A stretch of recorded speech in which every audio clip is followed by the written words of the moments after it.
ଅସିତ ଜେନା, ଜଗନ୍ନାଥ ନାୟକ, ଜଗନ୍ନାଥ ଜେନାଙ୍କର ପୁଅ ଜଗନ୍ନାଥ ଜେନା, ଯିଏ ସବୁ ଟ୍ରାନ୍ସଲେଟ କରିଥିଲେ ଓଡ଼ିଆ ବହିଗୁରା ସବୁ ହିନ୍ଦୀରୁ ଟ୍ରାନ୍ସଲେଟ କରିଥିଲେ। ସେ ହିନ୍ଦୀ ଶିକ୍ଷକ ଥିଲେ, 12 ଖଣ୍ଡ ବହି କରିଛନ୍ତି ନା କଣ। ତାଙ୍କ ପୁଅ ହଉଛନ୍ତି ଅସିତ ଜେନା। ତାଙ୍କ ପାଖରୁ ଆମେ ତ ବହି ଆଣୁଛୁ 20 ବର୍ଷ 25 ବର୍ଷ ହେଲାଣି, 25 ବର୍ଷ ହେଲାଣି ବହି ଆଣୁଛୁ ତାଙ୍କ ପାଖରୁ। ମୁଁ ଏବେ ଶୁଣିଲି ତାଙ୍କ ଘର ପାଖରୁ ଜଣେ ଲଗେଇଥିଲେ କାଲି, ତାଙ୍କର ଭିଡ଼ିଓ କଲିଂ ହବ। ସେ ହଳଦୀପଦାର ଗୋପାଳପୁର ଆଶ୍ରମ କଥା କହୁଥିଲେ, ତା ଭିତରେ ଅସିତ ଜେନା କଥା କହିଲେ ଏକ୍ସପାର୍ଟ ହେଇଗଲାଣି। ମୋର ତ ମନେ ପଡ଼ିଗଲା, ମୁଁ କହିଲି ବହି ତ ଆଣିଛୁ, ତାଙ୍କୁ ପଇସା ଦେଇନୁ। 4000 କେତେ ଟଙ୍କାର ବହି। ସେ ବହି ଗୁରା ରହିଗଲା ଆମ ପାଖରେ, ପଇସାଟା ପଠେଇବାକୁ ପଡ଼ିବ, କେମିତି କରିବାକୁ ପଡ଼ିବ। ଦୁଃଖ ଲାଗୁଛି। ଭଲ ଲୋକ ଜଣେ ଥିଲେ, ଯେତେ 1000 ଟଙ୍କାର ବହି ଦିଅନ୍ତି, ସେ କେବେ ପଇସା ମାଗନ୍ତିନି। 25 ବର୍ଷ ହେଇଗଲାଣି, ସେ କେବେ ପଇସା ମାଗନ୍ତିନି। ଆସି ଭୁବନେଶ୍ୱରରେ ଏଇ ବହି ଦେଇ ଯାଇଛନ୍ତି, ନହେଲେ ବସରେ ପଠେଇ ଦିଅନ୍ତି। ଆମେ ଥରେ ଯାଉଥିଲୁ, କୋଉଠି ଗୋଟେ ଫଙ୍କସନ୍ ଥିଲା, ସେଠି ଆଣି ଆମ ଗାଡ଼ିରେ ଦେଇ ଦେଇଥିଲେ। ଓଡ଼ିଶା ଅଧିବେଶନ ରତ୍ନଗିରି ନା ନୀଳଗିରି ଯାଉଥିଲୁ। ଯାହା ହଉ ଓଡ଼ିଆ ଭାଷୀ ଯେଉଁମାନେ ଅଛନ୍ତି, ଓଡ଼ିଆ ପଢ଼ୁଛନ୍ତି, ତାଙ୍କ ପାଇଁ ଗୋଟେ ଭଲ ସୁଯୋଗ ଥିଲା। ଟ୍ରାନ୍ସଲେଟ କରିଥିଲେ ବାପା। ସେ ବହିଗୁଡ଼ା ପୁଣି ପ୍ରିଣ୍ଟ କରୁଥିଲେ, ଏଡ଼ିସନ୍ କରିକିରି ବିକ୍ରି କରୁଥିଲେ। ମୋତେ ଜଣେ ସେଇ ଅଞ୍ଚଳର ଲୋକ ତାଙ୍କୁ କହିଲେ ଯେ ତୁମେ ସେଇଠିକି ଯାଅ, କିଡ଼ନୀ ଭଲ ହେଇଯିବ। ମୋତେ ଲଗେଇଥିଲେ। ମୁଁ ବହି ଆଣେ, ସବୁ କିଛି କରେ, ଜାଣିଛନ୍ତି, କିନ୍ତୁ ଆମେ ଯେ ରୋଗ ଭଲ କରିପାରିବୁ ତାଙ୍କ ଅଜ୍ଞାତରେ ଥିଲା। ଏଠୁ ହଠାତ୍ ମୋତେ ଲଗେଇଲେ, କହିଲେ ଆଉ ମୋର ଏଇସବୁ ଅବସ୍ଥା ଅଛି, ଏଇଟା ଭଲ ହେଇପାରିବ, କିଡ଼ନୀ ଆଫେକ୍ଟେଡ୍। ମୁଁ କହିଲି ହଁ ହେଇଯିବ, ଯଦି କିଡ଼ନୀ ଡାଇଲିସିସ୍ ନ ହେଇଥିବ ହେଇଯିବ। କହିଲେ ନାଇଁ ଡାଇଲିସିସ୍ ହେଇନି। କହିଲେ ଭିଡ଼ିଓ କଲିଂ କରିବ, ଦେଖିବ। ଭିଡ଼ିଓ କଲିଂ କଲା ପରେ ଆମେ କହିଲୁ ଡାଇଲିସିସ୍ ହବ ନା ନାଇଁ, ଡାଇଲିସିସ୍ ମନା କରୁଛନ୍ତି ଡାକ୍ତର। ମୁଁ କହିଲି ଯାଇ ପଚାର ଡାଇଲିସିସ୍ ହବ କି ନାହିଁ। ଏଠୁ ଆମ କଥା ମାନିକିରି ଯାଇ ଡାକ୍ତରଙ୍କୁ ଦେଖେଇଲେ। ଡାକ୍ତର କହିଲେ ହଁ ଡାଇଲିସିସ୍ ମାଗିଲାଣି, କନଫର୍ମ। ଆମେ ବି କନଫର୍ମ ଥିଲୁ ଡାଇଲିସିସ୍ ହବ, ନ ହେଇଛି ହବ, ମାନେ ଦେଖେଇଲାଣି ତ ସିମ୍ପଟମ୍। ଡାଇଲିସିସ୍ ହେଲା। ଡାଇଲିସିସ୍ କେସ୍ ତ ଆମେ ନେଇପାରିବୁନି। କହିଲି ଟ୍ରାନ୍ସପ୍ଲାଣ୍ଟ କର, ଏତେ ପଇସା ନାହିଁ, କ'ଣ କରିବା। ଏମିତି ହେଇକି ଥିଲେ। ଆଉ 2 ବର୍ଷ ତଳର କଥା, 2 ବର୍ଷ କି 3 ବର୍ଷ ହେଲାଣି, କ'ଣ କି 3.5 ବର୍ଷ ହବ ବୋଧେ, ମୁଁ ଅନୁମାନ ନାଇଁ 4 ବର୍ଷ ହେଲାଣି ବୋଧେ ମୋ ସହିତ କଣ୍ଟାକ୍ଟ କରିଥିଲେ। 4 ବର୍ଷ ତଳେ ସେ ଅଭଣାରେ ଯିଏ ସବୁ ଆଡମିସନ୍ ନେଇଥିଲା, ସେଇ ତାଙ୍କୁ କହିଲେ ସେଇଠି ତାଙ୍କୁ କଣ୍ଟାକ୍ଟ କର, ଠିକ୍ ହେଇଯିବ। ଲଗେଇଲେ। ମୁଁ କହିଲି ଡାଇଲିସିସ୍ ନ ହେଇଥିଲେ ଠିକ୍ ହେଇଯାଇଥାନ୍ତା, ଡାଇଲିସିସ୍ ତ ହେଲାଣି, ଆଉ କ'ଣ କରିବା। ଡାଇଲିସିସ୍ କେସ୍ଟା ହଉନି ମାନେ ପାଣି ତ ଜମିବ, ତ ଯୋଗ ସିଏ କେମିତି କରିବ। ଆମେ ଯେଉଁ ପାଣି ସବୁ ପିଉଛେ, ସେଟା ରିଫ୍ରେଶ ହେଇକି ବାହାରୁଛି ନା, ଯାହା ଅବଜର୍ଭ କରୁଛି ପାଣିଟା, ଆଉ ଖରାପ ବର୍ଜ୍ୟବସ୍ତୁଟା କିଡନୀ ଦେଇକିରି ପାସ୍ କରୁଛି, କିଡନୀ ତାକୁ ଫିଲ୍ଟର କରି ଛାଡୁଛି। କେତେ ବଢିଆ ଯନ୍ତ୍ରଟି ଅଛି ଆମ ଭିତରେ। ଏଇ 5ଟା ଏଲିମେଣ୍ଟରେ ତିଆରି ହେଇଛି, ଆଉ କିଛି ନାହିଁ। କ୍ଷିତ୍ୟାପ ତେଜ ମରୁତବ୍ୟମ ସବୁ ପାର୍ଟସ ଗୁଡ଼ା ସବୁ ସେଇଥିରେ ତିଆରି ହେଇଛି। ଏମିତି ଭଗବାନ ସୃଷ୍ଟି କରିଦେଇଛନ୍ତି ବାସ୍, ଆଉ ବେଶୀ ମ୍ୟାଟେରିଆଲ ନାହିଁ। ପାଣି ପବନ ଘେନି ଦେହ ଏଥି ଅଧିକେ ଥିଲେ କହ। ପାଣି ପବନକୁ ନେଇକିରି ଶରୀର। ମଣିଷକୁ ଯୋଉଦିନ ପୋଡ଼ି ଦିଆଯିବ ସେଇଦିନ ପାଣି ଯେତେ ସବୁ ବାଷ୍ପ ହେଇକି ଉପରକୁ ଉଠିଯିବ। ମନେ ପକାନ୍ତୁ, ଯୋଉମାନଙ୍କୁ ପୋଡ଼ି ଦିଆହଉଛି ସେମାନଙ୍କର ପାଣି ଅଂଶଟା ବା ରକ୍ତ ଅଂଶଟା, ପାଣି ଅଂଶ ବା ରକ୍ତ ଅଂଶଟା କୁଆଡ଼େ ଯାଉଛି? ଉପରକୁ ଯାଉଛି କି ନାହିଁ? ପାଣି ଅଂଶଟା ଯାଇ ମେଘରେ ମିଶିଯିବ। ସୂକ୍ଷ୍ମ କଣିକା ବାଷ୍ପ ରୂପ, ପାଣିର ସୂକ୍ଷ୍ମ ରୂପ ହଉଛି ବାଷ୍ପ। ବାଷ୍ପ ରୂପରେ ଗଲା, ଯୋଉଠୁ ଆଣିଥିଲା ସେଇଠୁ ଛଡ଼ାଗଲା। ପାଣି ପବନ ଘେନି ଦେହ ଏଥୁ ଅଧିକେ ଥିଲେ କହ, ଭାଗବତ କହୁଛି।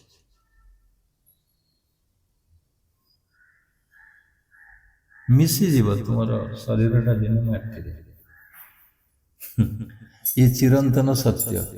ସତ୍ୟ ଯଦି କିଛି ଥାଏ ସିଏ ହଉଛି ଚିରନ୍ତନ ସତ୍ୟ। ମାଟିରେ ମିଶିଯିବ ତୁମ ଶରୀର। ଯାହାକୁ ଧରିକିରି ଏତେ ଗର୍ବ କରୁଛ, ଯାହାକୁ ଧରି ଏତେ ଅମାନତ ସୃଷ୍ଟି କରୁଛ, ଯାହାକୁ ଧରି ତୁମେ ଏତେ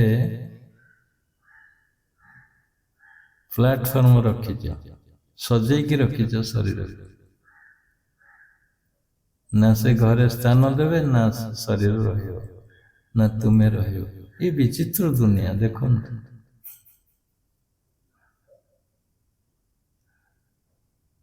ଆସିକିରି ଓହ୍ଲେଇକିରି ମିଟି କରିଦେଲେ, ଚାହିଁଲ ଏ ପୃଥିବୀ କି, କିଛି ଜାଣିପାରିଲନି। 2-4 ବର୍ଷ ଖଣ୍ଡେ ପଳେଇଲା, ବାମନ ଅବତାର ହେଇଗଲ। ବାମନ ଅବତାର ମାଗିଲା ପରେ ସେଠୁ ଆଶା, ଲୋଭ, କ୍ରୋଧ, ସ୍ନେହ, ବୁଦ୍ଧି ସବୁ ଜାଗ୍ରତ ହେଇଗଲା। ବିଚିତ୍ର ନୁହେଁ? ପୁରା ବିଚିତ୍ର ଦୁନିଆଟା। ଭଗବାନଙ୍କର କଳ୍ପନାଟା, ତାଙ୍କର ଯୋଉ ରେସିଓ, କେତେ ଦିନ ରହିବ ଜାଣିନ, କୋଉ ଦିନ ଯିବ ବି ଜାଣିନ। ଏମିତି ମାୟା ଭିତରେ ତମକୁ ଛନ୍ଦି ଦିଆଯାଇଛି, ମାୟାପୁରୀରେ, ପୃଥିବୀରେ। ବାସ୍ ତୁମେ ଉଲଟୁ ପୁଲଟ ହଉଛ। କୁଆଡ଼େ ସାଇକେଲ ନେଇକିରି ଜୋର ଦୌଡ଼ିଲଣି ତ କୁଆଡ଼େ ମୋଟର ସାଇକେଲ ନେଇ ଦୌଡ଼ିଲଣି, କୁଆଡ଼େ ଏରୋପ୍ଲେନ ଦୌଡ଼ିଲଣି ତ କୋଉଠି ସମୁଦ୍ରରେ ବୁଡ଼ା ଜାହାଜରେ ଚାଲିଲଣି। ଅହର୍ନିଶି ଦିନ ରାତି କାମ ଯୋଗେଇ ଦିଆହଉଛି ତମକୁ। ସେ ପୁଣି ଶୋଇ ପକଉଛି, ସେ ଉଠେଇ ଦଉଛି। ଆଉ ତୁମର କଣ କର୍ତ୍ତବ୍ୟ ଅଛି?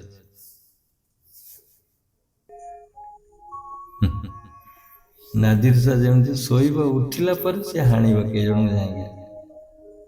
ସେ ଯେତିକି ସମୟ ଶୋଇଛି ଠିକ ଅଛି, କିଛି ନାହିଁ, ଉଠିଲା ମାନେ ଗଲା, କାରଖାନା ସବୁ ଚାଲିବ। ଏମିତି ନାଦିର ଶାହ ଭଳି ଅନେକ ନାଦିର ଶାହ ଅଛନ୍ତି, ଅନେକ ମିର୍ଜାଫର ଅଛନ୍ତି, ଏବେ ବି ଅଛନ୍ତି। ମିର୍ଜାଫର ଗୋଟେ ଥିଲା, ନା ଅଛି ସିରାଜଉଦ୍ଦୌଲା, କିନ୍ତୁ ଅନେକ ମିର୍ଜାଫର ଅଛନ୍ତି। ଏ ବିଚିତ୍ର ଦୁନିଆରେ ପୁଣି ମିର୍ଜାଫର ଛଡା ହେଇଛି, ବୁଦ୍ଧ ଛଡା ହେଇଛନ୍ତି, ମହାବୀର ଅଛନ୍ତି, ଅଙ୍ଗୁଳିମାଳା ଅଛନ୍ତି, ହେଲା, ସବୁ କାଟେଗୋରୀର ଲୋକ ଅଛନ୍ତି।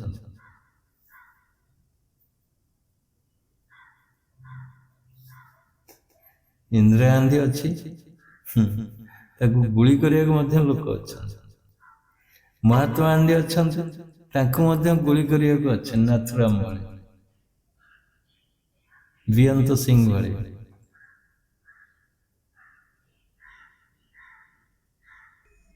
ପୁଣି ଏ ଜୀବନଟାକୁ ଟଙ୍କାରେ କିଣି ନିଆହଉଛି।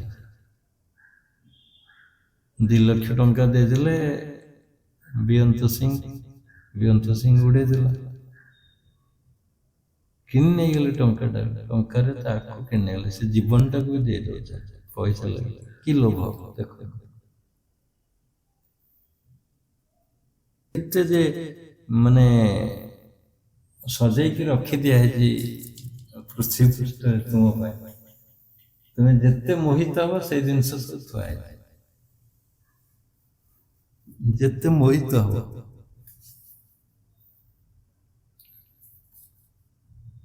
ସବୁ ପ୍ରକାର ମୋହ ଭଗବାନ ସୃଷ୍ଟିରେ ରଖିଦେଇଛନ୍ତି ତୁମ ପାଇଁ। ଟଙ୍କାର ମୋହ ଅଛି, ଜମିର ମୋହ ଅଛି, ଘରର ମୋହ ଅଛି, ଲୋକର ମୋହ ଅଛି, ସମ୍ପର୍କର ମୋହ। ଦେଖନ୍ତୁ ଯୋଉ ଆଙ୍ଗେଲ ଯୁଆଡେ ଯିବ ଦେଖନ୍ତୁ, ତୁମେ ବିଚାର କରି ଦେଖ, ସବୁ ଯାକ ମାୟା, ସବୁ ମାୟା। ଆଉ ମାୟାରେ ମୋହିତ ହୋଇଲେ ମତେ ଜାଣିବ ଯିବ, ମାୟା ପରି ଶୂନ୍ୟ ହୋଇଲେ ମତେ ବ୍ରହ୍ମ ଜାଣିବ। ଯଦିଓ ତୁମେ ବ୍ରହ୍ମ, କିନ୍ତୁ ମାୟାରେ ଜଡ଼ିତ ହଉଛ। ମାୟାବଶ ତ ସବୁ ନିଜକୁ ଭୁଲି ଯାଇକି ନିଜର ସ୍ୱରୂପକୁ ତୁମେ କଣ କରୁଛ? ତୁମେ ଜୀବ ହେଇଯାଉଛ। ଜୀବ ବ୍ରହ୍ମ ବୋଲରେ, ଜୀବ ବ୍ରହ୍ମ ବୋଲରେ। ଜୀବ ବ୍ରହ୍ମ ବୋଲିବା ପାଇଁ ଆସିଛ, କିନ୍ତୁ ବୋଲି ପାରୁନ। ଶେଷରେ ହରିନାମ, ରାମ ନାମ ସତ୍ୟ ହେ, ହରିନାମ ସତ୍ୟ ହେ। ଦୁଇଟି ନିଆଁରୁ ଗୋଟେ ନିଆଁରୁ ଯେତେବେଳେ ଆସିଲ, ଆଉ ଗୋଟେ ନିଆଁ ପର୍ଯ୍ୟନ୍ତ ତୁମର ଟାର୍ଗେଟ। ଏଇଟା ଦୁନିଆ, ସେଥିପାଇଁ ଏଟାକୁ ଦୁନିଆ କୁହାଯାଇଛି। ଦୁଇଟି ନିଆଁ, ଦୁନିଆ। ଗୋଟେ ନିଆଁ ଏନ୍ତୁଡ଼ିରେ, ଆଉ ଗୋଟେ ଶ୍ମଶାନରେ। ତା ଭିତରେ କଣ କରିବ ତୁମେ? ଯଦି ସମୟର ବ୍ୟବଧାନ ଦେଖାଯାଏ, ସମୟର ବ୍ୟବଧାନ ହଉଛି ଦୁନିଆ, ଦୁଇଟି ନିଆଁ। ତା ଭିତରେ ସବୁ ପ୍ରକାର ଅପସନ ଅଛି, ସବୁ ପ୍ରକାର ଅପସନ ଥୁଆ ହେଇଛି। ଯୋଉ ମା ତା ପୁଅକୁ କହୁଛି ପାଠ ପଢ, ବଡ ଅଫିସର ହବୁ, ହାକିମ ହବୁ, କଲେକ୍ଟର ହବୁ, ପୋଲିସ ହବୁ।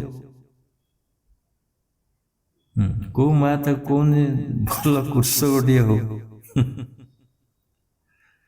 ସବୁ ମା ମାନେ, ବାପା ମାନେ କହୁଛନ୍ତି ତୁ ଏଇ ସବୁ ହଉ, ଏଇ ପ୍ରିଫରେନ୍ସ ଦେଇ ଦଉଛନ୍ତି। ତେଣୁ ପାଠ ପଢିଲା, ଜେଲିଜାମ ଖାଇଲା, ଫାଷ୍ଟ ଫୁଡ ଖାଇଲା, କାହିଁକିନା ପାଠ ପଢିବ ନା। ସଂସ୍କାରିତ ହେଲାନି। ଏ ସବୁ ସଂସ୍କାରିତ ନୁହନ୍ତି। ମା କହୁଛି ପାଠ ପଢ, ଅହର୍ନିଶି ପାଠ ପଢ। ପାଠ ପଢିଲା, ଭଲ କୃଷକଟିଏ ହଉ, ଭଲ ମଣିଷଟିଏ ହଉ। କେହି ତ କହିଲେନି କୋଉ ମା ସକାଳୁ ଉଠି କହୁନ ଭଲ ମଣିଷ ହଉ।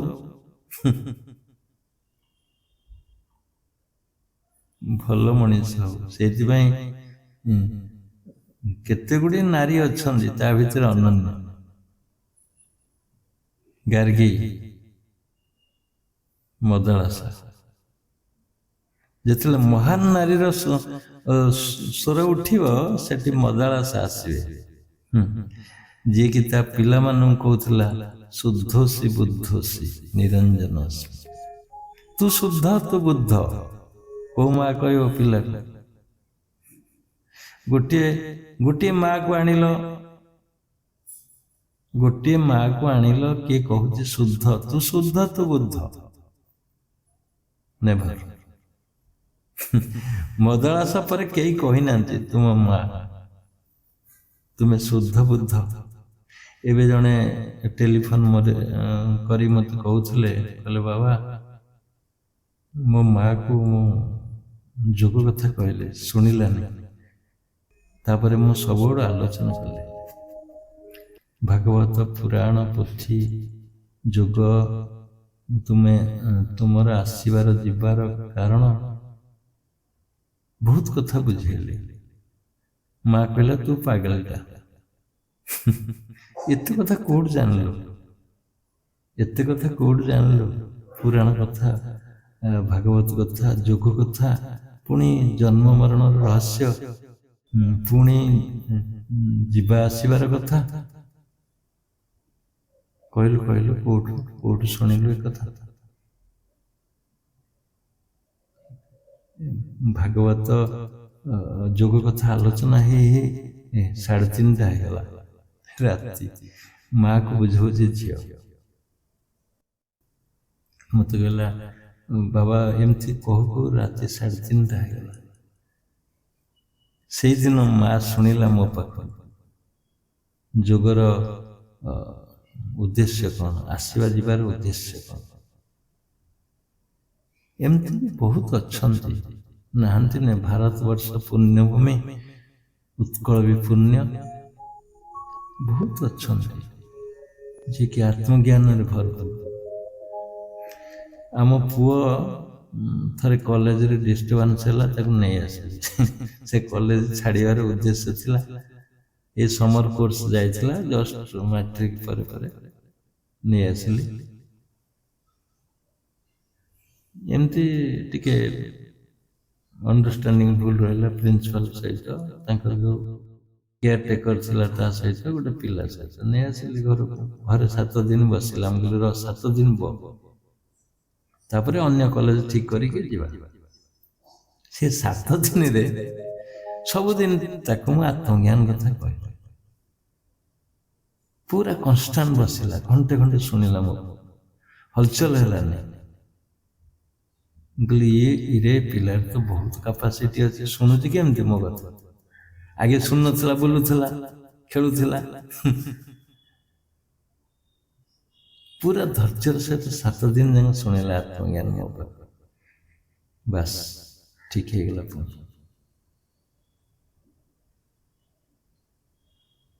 तेणु एमती कई नहांती जे सबु पिला आम देखा का रिसीविंग पावर नहीं अच्छी समस्त अच्छी इंटरप्रिटेशन ठीक हवा दरकार प्रेजेंटेशन ठीक हवा दरकार बापार आभिमुख्य पुओ पर प्रभाव पड़ो मार आभिमुख्य पिला पर प्रभाव पड़ो निश्चिंत पड़ो तेणु से जी कि मदालासा सी कहते तू शुद्ध तू बुद्ध ता पु कहते तू शुद्ध तू बुद्ध तू निरंजन माने निष्कलंक तू आम तो सुभवन कहते निरंजन सी किंतु कहते तू शुद्ध तू बुद्ध तू निरंजन निरंजन अर्थ निष्कलंक तू शुद्ध शुद्ध पवित्र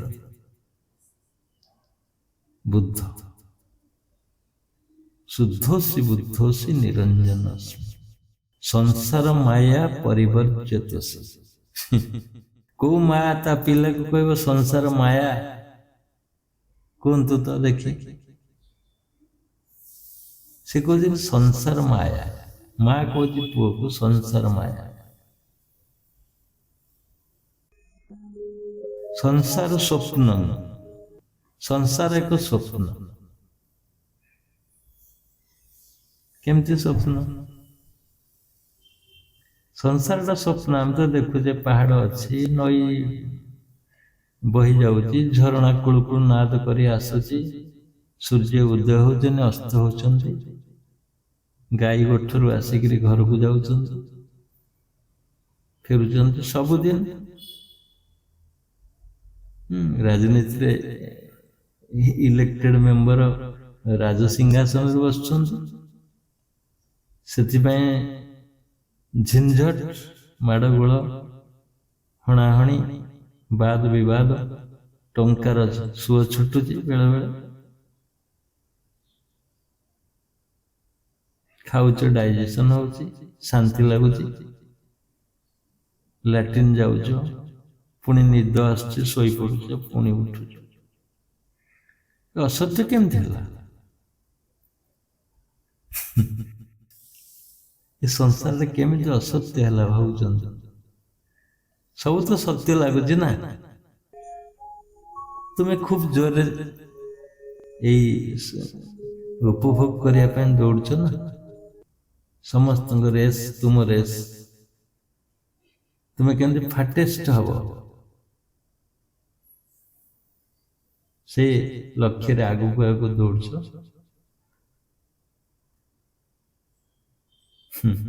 ଜମି କିଣି ପକଉଛ। ଅସତ୍ୟ ହେଇଥାନ୍ତା ଜମି କାହିଁ କିଣିଥାନ୍ତା? ବ୍ୟାଙ୍କରେ ଏସି ଭରି ହଉଛି, ଫୁଲ ଆକାଉଣ୍ଟ ଭରି ଦଉଛ, ଯାହା ନା ତା କରୁଛ। ଅସତ୍ୟ ଲାଗିଲେ କେହି କରନ୍ତିନି, ସତ୍ୟ ଲାଗୁଛି ନା। କିନ୍ତୁ ମଦାଳସ ତା ମା ତା ପୁଅକୁ ବୁଝଉଛି ସଂସାର ସ୍ୱପ୍ନ। ସଂସାର ସ୍ୱପ୍ନ, କାରଣ ସେ ରାଜା ନା। ମଦାଳସା ରାଣୀ। ଗୋଟେ ରାଜା ଘରେ ସ୍ୱପ୍ନ, ଏଇ ଭାଷା ଉଠିବ। ଯେମିତିକି ବୁଦ୍ଧଦେବଙ୍କ ରାଜା ପିଲା ଥିଲେ ନା, ମହାବୀର ଥିଲେ, ତାଙ୍କ ଘରେ ଏ ଶବ୍ଦ ଉଠିଥିଲା। ତେଣୁ ମଦଳାସାର ବାକ୍ୟ ସଂସାର ସ୍ୱପ୍ନ। କେମିତି ସ୍ୱପ୍ନ? ଦେଖନ୍ତୁ କେମିତି ସ୍ୱପ୍ନ ଏଇଟା। ଆଚ୍ଛା, ତୁମେ ଯେତିକି ବର୍ଷ ରହିବ ଠିକ ଲାଗୁଛି? ଆପେକ୍ଷିକ ସତ୍ୟ ଏଇଟା ନା, ଏଇଟା ଆପେକ୍ଷିକ ସତ୍ୟ, ଚିରନ୍ତନ ସତ୍ୟ ନୁହେଁ, ଆପେକ୍ଷିକ ସତ୍ୟ। ଆପେକ୍ଷିକ ମାନେ ଅଛି, ଆଜି ଅଛି କାଲି ନଥିବ, କିନ୍ତୁ ଆଜି ଯେ ପର୍ଯ୍ୟନ୍ତ ଅଛି ସେ ପର୍ଯ୍ୟନ୍ତ ସତ୍ୟ। ପାହାଡ଼ ଅଛି ଆଜି, କାଲି ହୁଏତ ନଥିବ। ତେଣୁ ଆପେକ୍ଷିକ ସତ୍ୟ। ଆଜି ସୂର୍ଯ୍ୟ ଉଦୟ ହଉଛି, କାଲି ହୁଏତ ନ ଉଦୟ ହେବ। ଆଜି ନଈ ବହୁଛି, କାଲି ଭଟା ପଡ଼ିଯିବ, ଶୁଖିଯିବ। ସମୁଦ୍ରର ଜୁଆର ହଉଛି, ହୁଏତ କାଲି ନ ହେବ। ଚନ୍ଦ୍ରର ଆକର୍ଷଣରେ ସମୁଦ୍ରର ଜୁଆର ହଉଛି, ପୂର୍ଣ୍ଣମୀ ହଉଛି, ଅମାବାସ୍ୟା ହଉଛି, ହୁଏତ ନଥିବ। ତେଣୁ ଆପେକ୍ଷିକ ସତ୍ୟ। ଯାହା ତୁ ଦେଖୁଛୁ, ଯାହା ତୁ ଶୁଣୁଛୁ, ଏ ସର୍ବ ସତ୍ୟ ନୁହେଁ କିଛି। ये सत्य नुहे। भागवत कौच ये सब सत्य नुहे। जहाँ तू देखुचु, जहाँ तू शुणुचु, ये सर्व सत्य नुहे किछि, केवल सत्य मात्र लक्षी। केवल सत्य भले देखा जाउछि, केवल सत्य मात्र लक्षी। सत्य परि देखा जाउछि, सत्य किछि नुहे। देखंतु अग्निरु आसुछि जल, अग्निराप, अग्निरु जल सृष्टि होछि, पुणी जल गरम करदेले अग्नि रूप धारण करुछि, बाष्प रूप। अग्नि तो अग्नि, जल तो जल, पृथ्वी तो पृथ्वी, किंतु समस्तक भितर सब केमति रहउछन्ति? आमे ताको डिविजन कैटेगरी आनी ना दउछि। तेणु ये केवल सत्य नहीं। जहाँ तू देखुचु, जहाँ तू शुणुचु, ये सर्व सत्य नुहे किछि, केवल सत्य मात्र लक्ष्य।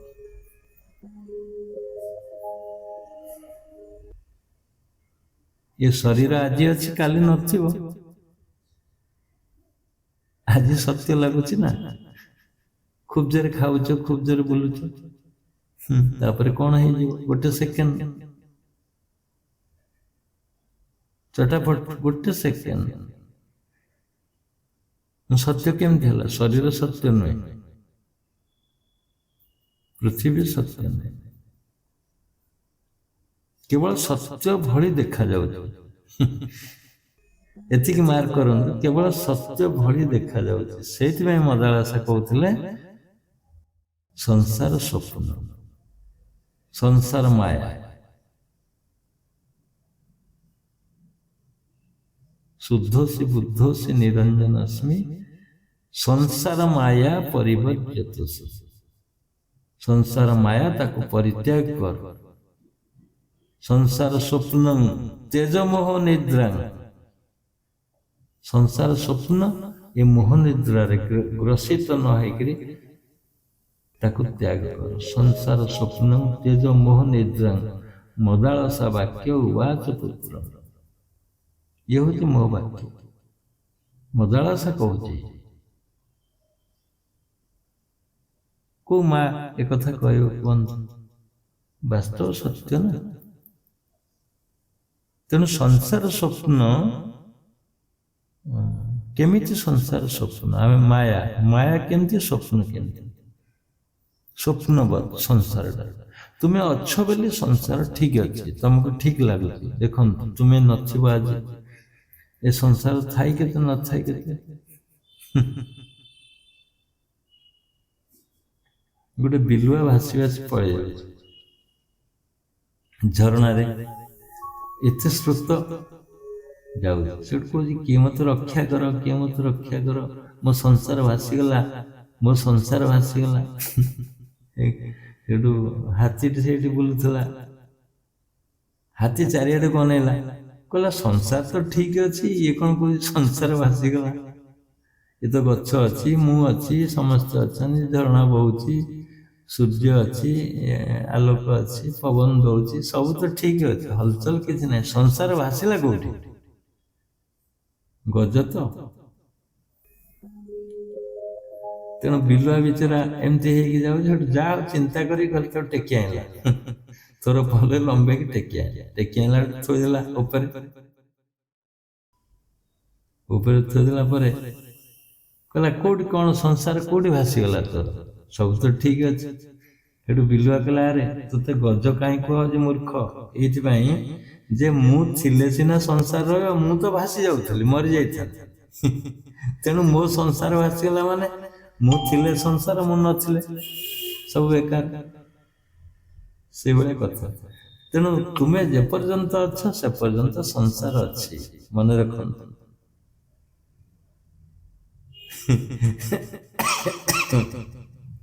आज मले काली की 2 दिन एटा निश्चिंत ना ना। आज मरी जाओ काली 2 दिन हो स्पष्ट कथा। न जीवे तो संग तो जीव तू एका, तो संगे कई जीवे समस्त कांदुथिबे, बैक है कैसे फेरी आसे कौन कहबे? कह हाँ जी दिन आसला कौन कर भाग्य जहाँ थिला। ये शब्दटा प्रयोग करे शेष ये शब्द।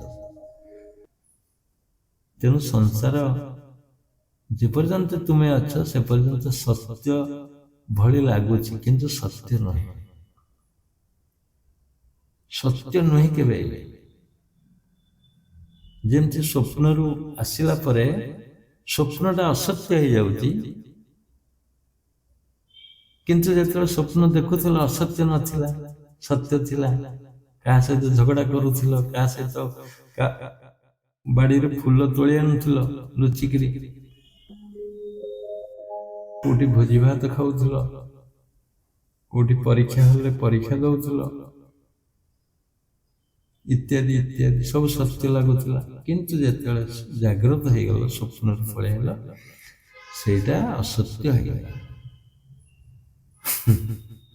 सेमती जेतले एठू पळेबो ये स्वप्न देखुछ कि नहीं, जेमती स्वप्न रु उठिला परे स्वप्नटा असत्य हो जाउची, सेमती ये जी एक प्रकार स्वप्न।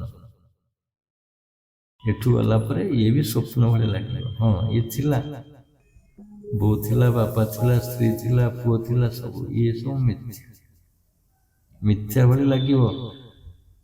ଏଠୁ ଗଲା ପରେ ଏ ସ୍ୱପ୍ନ ଭଳି ଲାଗିବ। ଆର ବାସ୍ତବତା କିଛି ନାହିଁ, ଚିତ୍ର କିଛି ନାହିଁ, ବାସ୍ତବର ଚିତ୍ର କିଛି ନାହିଁ, ଫମ୍ପା। ଏତେ କଷ୍ଟ କରି ଜମି ବନେଇଥିଲ, ଏତେ କଷ୍ଟ କରି ଘର ତୋଳିଥିଲ, କେତେ କଷ୍ଟ କରିକିରି ଟଙ୍କା ରଖିଥିଲ,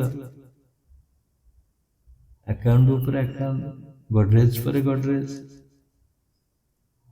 ଗୋଟିଏ କଣରୁ ଗୋଟେ ଟିକେ ବି କିଛି ନେଇପାରିଲନି ନା, ଗୋଟିଏ କଣରୁ ଟିକେ ବି କିଛି ନେଇପାରିଲନି। ତେଣୁ ସ୍ୱପ୍ନ ନୁହେଁ କି? ସ୍ୱପ୍ନ ଯେମିତି ଦେଖିଲେ ଯେମିତି ଲାଗେ ଇଏ ସଂସାର ତ୍ୟାଗ କଲେ ସେମିତି ଲାଗିବ ତୁମକୁ।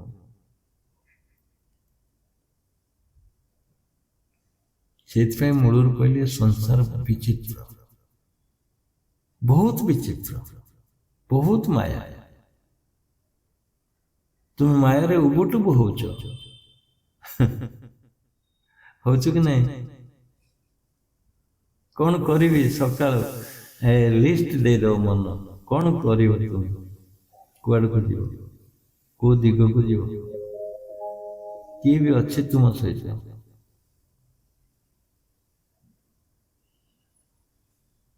ଖାଲି ଲିଷ୍ଟ ଉପରେ ଲିଷ୍ଟ। ମନେ କରନ୍ତୁ ତୁମକୁ 45 ବର୍ଷ, 45 ବର୍ଷର ସବୁଦିନ ଶୁଭ ସକାଳର ମନ ତୁମକୁ ଲିଷ୍ଟ ଦେଇଥିବ, ଆଜି ଏ କାମ କରିବ, ନହେଲେ ଆଜି ଇଆଡେ ଯିବା, ଆଜି ରୋଜଗାର କରିବା, ଆଜି ଖେଳିବା, ଆଜି ପାଠ ପଢିବା। ସକାଳ ଲିଷ୍ଟ। 45 ବର୍ଷ ହେଲାଣି ତୁମକୁ ଲିଷ୍ଟ ଦଉଛି ମନ, ଯୋଉ ଲିଷ୍ଟରେ କିଛି ମୂଲ୍ୟ ନାହିଁ ଯୋଉ ଲିଷ୍ଟରେ କେବେ କିଛି ମୂଲ୍ୟ ନାହିଁ। ମନ ତମକୁ କହିଛି କି ତୁମେ ଶୁଦ୍ଧ ପୁତ୍ର, ତୁମେ ଶୁଦ୍ଧ ବୁଦ୍ଧ ନିରଞ୍ଜନ। ମନ କେବେ କହିନି, କାରଣ ମନ ହଉଛି କୌରବ ପକ୍ଷ। ମନ ତାକୁ ଉଲଝନ ରଖିବ, ସବୁଦିନ କାମ ଦବ। ଇଆଡେ ଯିବା, ସେଣିକି ଯିବା, ଏଣିକି ଯିବା, ଅମୁକ କରିବା। ମନର କର୍ତ୍ତବ୍ୟ, ପ୍ରାଣର କର୍ତ୍ତବ୍ୟ ବି ସେମିତି। କିଛି ବାଟ ଯିବ, ଆସିବ, ତାକୁ ଡ୍ୟୁଟି ଦିଆହେଇଛି। ମନକୁ ମଧ୍ୟ ଡ୍ୟୁଟି ଦିଆହେଇଛି ଏକ ପ୍ରକାର। ପ୍ରାଣ ମନ ଏକ। ଯଦିଓ ଲଙ୍କାର କଲର ଏବଂ ଲଙ୍କାର ରାଗ, ଲଙ୍କମାରିଚର କଲର ଏବଂ ଲଙ୍କମାରିଚର ରାଗ ଦିଟା ହେଲେ ବି ଏକ।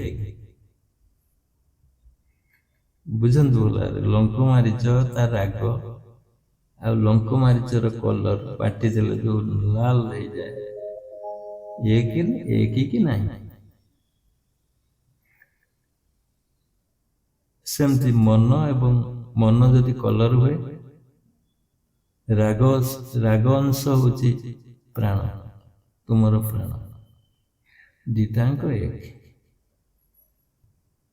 ପ୍ରାଣ ମନ ଏକ। ଏଣ୍ଟାର ଲଙ୍କମାରିଚ ହଉଛି ଆତ୍ମା ବା ଜୀବ। ସେମିତି ତୁମ ଭିତରେ ମନ, ପ୍ରାଣ ଆଉ ତୁମେ ସ୍ୱୟଂ ଏକ। ଏକ ଲଙ୍କମାରିଚ ଯାହା, ତୁମେ। ତେଣୁ ପ୍ରାଣ ମନକୁ ମଧ୍ୟ ଏଇ ସଂସାର, ଏଇ ଯୋଉ ମାୟାପୁରୀ, ସିଏ ଅଲଗା ରଖିଦେଇଛି।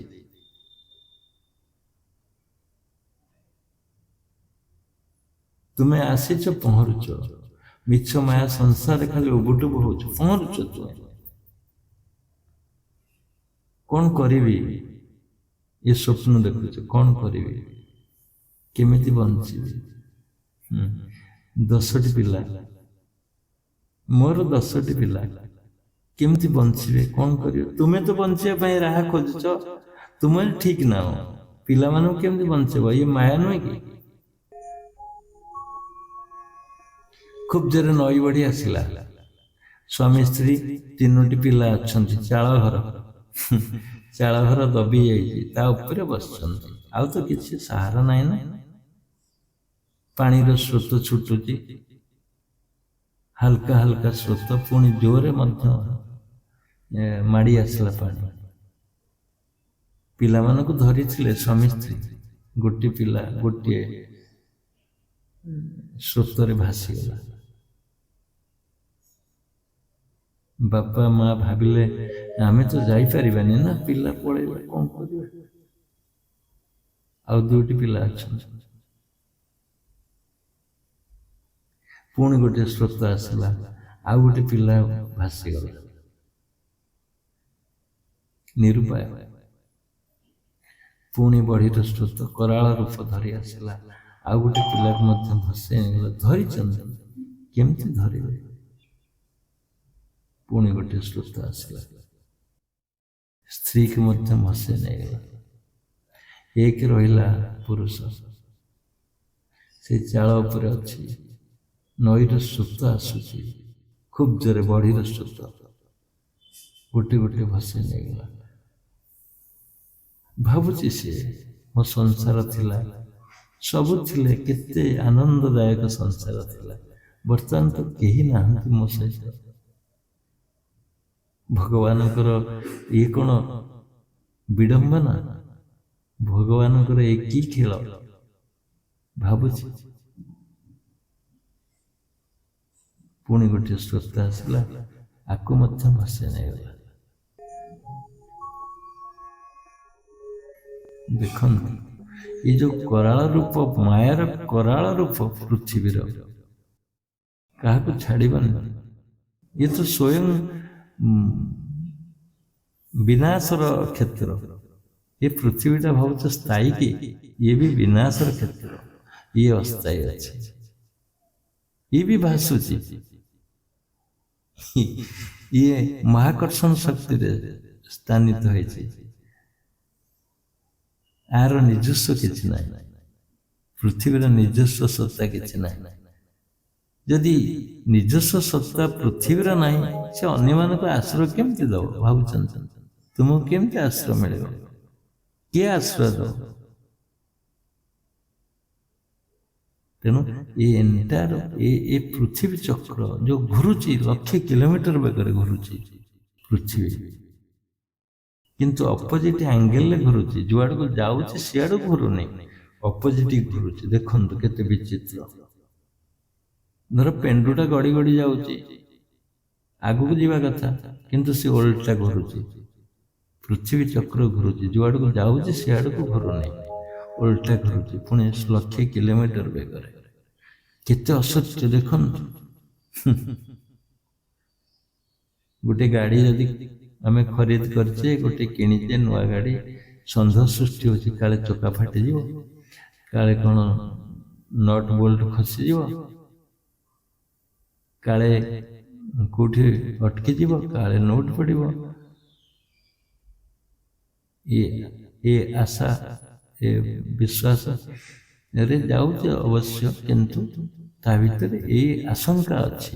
ସେମିତି ଗୋଟେ ଗାଡିର ଆଶଙ୍କା ନେଇକିରି ଆମେ ଏତେ ବିବ୍ରତ, କିନ୍ତୁ ପୃଥିବୀର ଆଶଙ୍କା ଏତେ ବିଚିତ୍ର, ଆମେ କେବେ ବିବ୍ରତ ନାହୁଁ। ଦେଖନ୍ତୁ, ଯଦିଓ ଆଶଙ୍କାରେ ପୃଥିବୀ ଘୁରୁଛି, ଆମେ କେବେ ବିବ୍ରତ ନାହୁଁ। ଯୁଧିଷ୍ଠିରଙ୍କୁ ପଚାରିଲେ, ଏ ସଂସାରରେ ବିଚିତ୍ରତା କଣ? ସଂସାରର ରହସ୍ୟମୟ ବିଚିତ୍ର କଣ? ଯୁଧିଷ୍ଠିର କହିଲେ ସଂସାରରେ ସମସ୍ତେ ଜାଣୁଛନ୍ତି ମୁଁ ମରିବି, ସମସ୍ତେ ଜାଣିଛନ୍ତି, କିନ୍ତୁ ସେଥିରେ ନିଘା ନାହିଁ, ନିଘା ନାହିଁ। ଏଇଟା ହଉଛି ବିଚିତ୍ରତା। ସେମିତି ଆମେ ମଧ୍ୟ ଯାଉଛେ ଯୋଉ ରେଟରେ, ଆମେ କେବେ କଳ୍ପନା କରୁନା ଆମେ ମରିଯିବା। ପ୍ରତି ମୁହୂର୍ତ୍ତରେ ଭାବନା ଆସୁନି ମରଣର। ଯଦି ମରଣର ଭାବନା ଆସନ୍ତା, ତାହେଲେ ବୈରାଗ୍ୟର ଆସନ୍ତା। କିନ୍ତୁ ସଂସାର ମୋହ ଏତେ ଜଡ଼ିତ, ଏତେ ମୋହଗ୍ରସ୍ତ, ତୁମକୁ ପୁରା ବାନ୍ଧିକି ରଖିଛି, ତୁମେ ବନ୍ଧା ପଡ଼ିଛ ଏଇ ପୃଥିବୀରେ। ନା ସ୍ତ୍ରୀ ନା ପୁତ୍ର ନା ସ୍ୱାମୀ ନା ବାପା ଜେଜ କେହି ନୁହନ୍ତି ତୁମର। ଦେଖନ୍ତୁ ସମସ୍ତେ ଯେମିତି ଜେଲରେ ରହିଲେ, ଯେମିତି ଜେଲରେ ରହିଛ ସେମିତି ତୁମେ ଏଠି ମୁକ୍ତ ହେଲେ ସିନା ମୁକ୍ତ ହବ, ମୁକ୍ତ ପଥ ଜାଣିଲେ ସିନା ମୁକ୍ତ ହବ। ତେଣୁ ସଂସାର ସ୍ୱପ୍ନ ଯେମିତି ସ୍ୱପ୍ନରେ ଆସିଲା ପରେ ସ୍ୱପ୍ନ ଲାଗୁଛି, ଏଠୁ ଗଲା ପରେ ମଧ୍ୟ ସ୍ୱପ୍ନ ଲାଗିବ। ସେତେବେଳେ ଅନୁଭବ କରିବ ଏଇଟା ସ୍ୱପ୍ନ ଥିଲା। ବାସ୍ତବ ରହସ୍ୟ ସେଇଠି ଅଛି। ହଁ, ଯଦି ଗୋଟେ ପ୍ରଶ୍ନ ଉଠୁଛି ଏଠି ଯେ ଯଦି ଏତେ ମାୟାରେ ଆମକୁ ଆଣିବାର ଆବଶ୍ୟକତା କ'ଣ ଅଛି ଭଗବାନଙ୍କୁ? ଯଦି ଏଇଟା ମାୟାପୁରୀ ଅସତ୍ୟ, ଦୁନିଆ ଅସତ୍ୟ ଏବଂ କ୍ଷଣ ମାତ୍ର ଭବଭଙ୍ଗୁର କ୍ଷଣଭଙ୍ଗୁର। ତେଣୁ ଏଠିକି ଆସିବାର ଆମର କ'ଣ ଉଦ୍ଦେଶ୍ୟ ଅଛି? ଏ ଇଲାକା ଭଗବାନଙ୍କର କ'ଣ ଏଇ ପ୍ରକଳ୍ପ ଭୁଲ? ଏଇ ପ୍ରୋଜେକ୍ଟଟା କ'ଣ ଭୁଲ ଭାବୁଛନ୍ତି? ତମେ ପୃଥିବୀକି ଆସିଛ, ଆୟା ଥା କିସ କାମ ସେ ସୋୟା ଚାଦର ତାନା। ତୁମେ ବାସ୍ତବରେ ଏଇ ଚାଦର ଯୋଉ ପକେଇକି ଶୋଇ ପଡୁଛ, ଏଇଟା ହିଁ ଅଛି ଅସତ୍ୟର କାରଣ। ଭଗବାନ ଯୋଉ ପ୍ରକଳ୍ପ ରଖିଛନ୍ତି କେବେ ବୃଥାରେ ରଖନ୍ତିନି। ତୁମର ଯେତେ ଗୁଡ଼ିଏ କାମ ଆଜି ପର୍ଯ୍ୟନ୍ତ ହେଲାଣି କେବେ ବୃଥା ନୁହେଁ, କେବେ ନିଷ୍ଫଳ ନୁହେଁ, କେବେ ନିରର୍ଥକ ନୁହେଁ। ଭଲ ଭାବରେ ବିଚାର କରି ଦେଖନ୍ତୁ, କେବେ ନିରର୍ଥକ ନୁହେଁ। ସେମିତି ଏଇ ଯୋଉ ପୃଥିବୀକି ତୁମେ ଆସିଛ, ଇଏ କେବେ ନିରର୍ଥକ ନୁହେଁ। ଏଇଠି ରହୁଛି ମଞ୍ଜି। କାହିଁକି ଆସିଛ ତୁମେ? ଯଦି ଅସତ୍ୟ ଦୁନିଆ, ମାୟା ଆଉ ସବୁ କିଛି କ୍ଷଣଭଙ୍ଗୁର, ତାହେଲେ ଏଠିକି ଆଣିବାର ଛାଡ଼ିବାର ତମର କ'ଣ ଆବଶ୍ୟକତା ଅଛି? ଭଗବାନ ଗୋଟିଏ ଲକ୍ଷ୍ୟ ଅଛି, ଗୋଟିଏ ଲକ୍ଷ୍ୟ। ସେଇଟା କ'ଣ ହେଇପାରେ? ତୁମର ପରିଚୟ। ତୁମର ପରିଚୟର ଠିକଣା ଏଇଠି ମିଳିବ। ତୁମେ କିଏ? ଆଉ ଚାଦର ପକେଇ ଯଦି ଶୋଇଥିବ, ଚିର ନିଦ୍ରା ହେଇଯିବ, କିଛି ହବନି। ଯେମିତି ଘୋଡ଼ା ଚାଳକ ଗୋଟେ ଗାଁକୁ ଯାଉଛି, ପୁଣି ଫେରି ଆସୁଛି, ଯାଉଛି ଫେରି ଆସୁଛି ବାହାରକୁ, ପୁଣି ରାଉଣ୍ଡ ମାରିକି ପୁଣି ଗାଁ ଭିତରେ ଯାଉଛି। ଲୋକମାନେ ଦେଖିଲେ ସକାଳୁ ସନ୍ଧ୍ୟା ଆଙ୍କି ଏମିତି କରୁଛି। ତେଣୁ ପଚାରିଲେ, କହିଲେ ହଉ ଭାଇ ଶୁଣ, ତୁମେ ଘୋଡ଼ା ଆ ଭିତରୁ ଗାଁ ଭିତରକୁ ଆଣୁଛ, ପୁଣି ନେଇଯାଉଛ ବାହାର, ପୁଣି ଗାଁ ଭିତରକୁ ଆଣୁଛ, କାରଣ କ'ଣ? କାହିଁକି ଆସିଛ?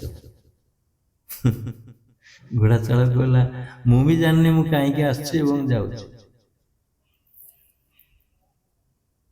ଦେଖନ୍ତୁ ଆମ ଅବସ୍ଥା ମଧ୍ୟ ସେଇଆ।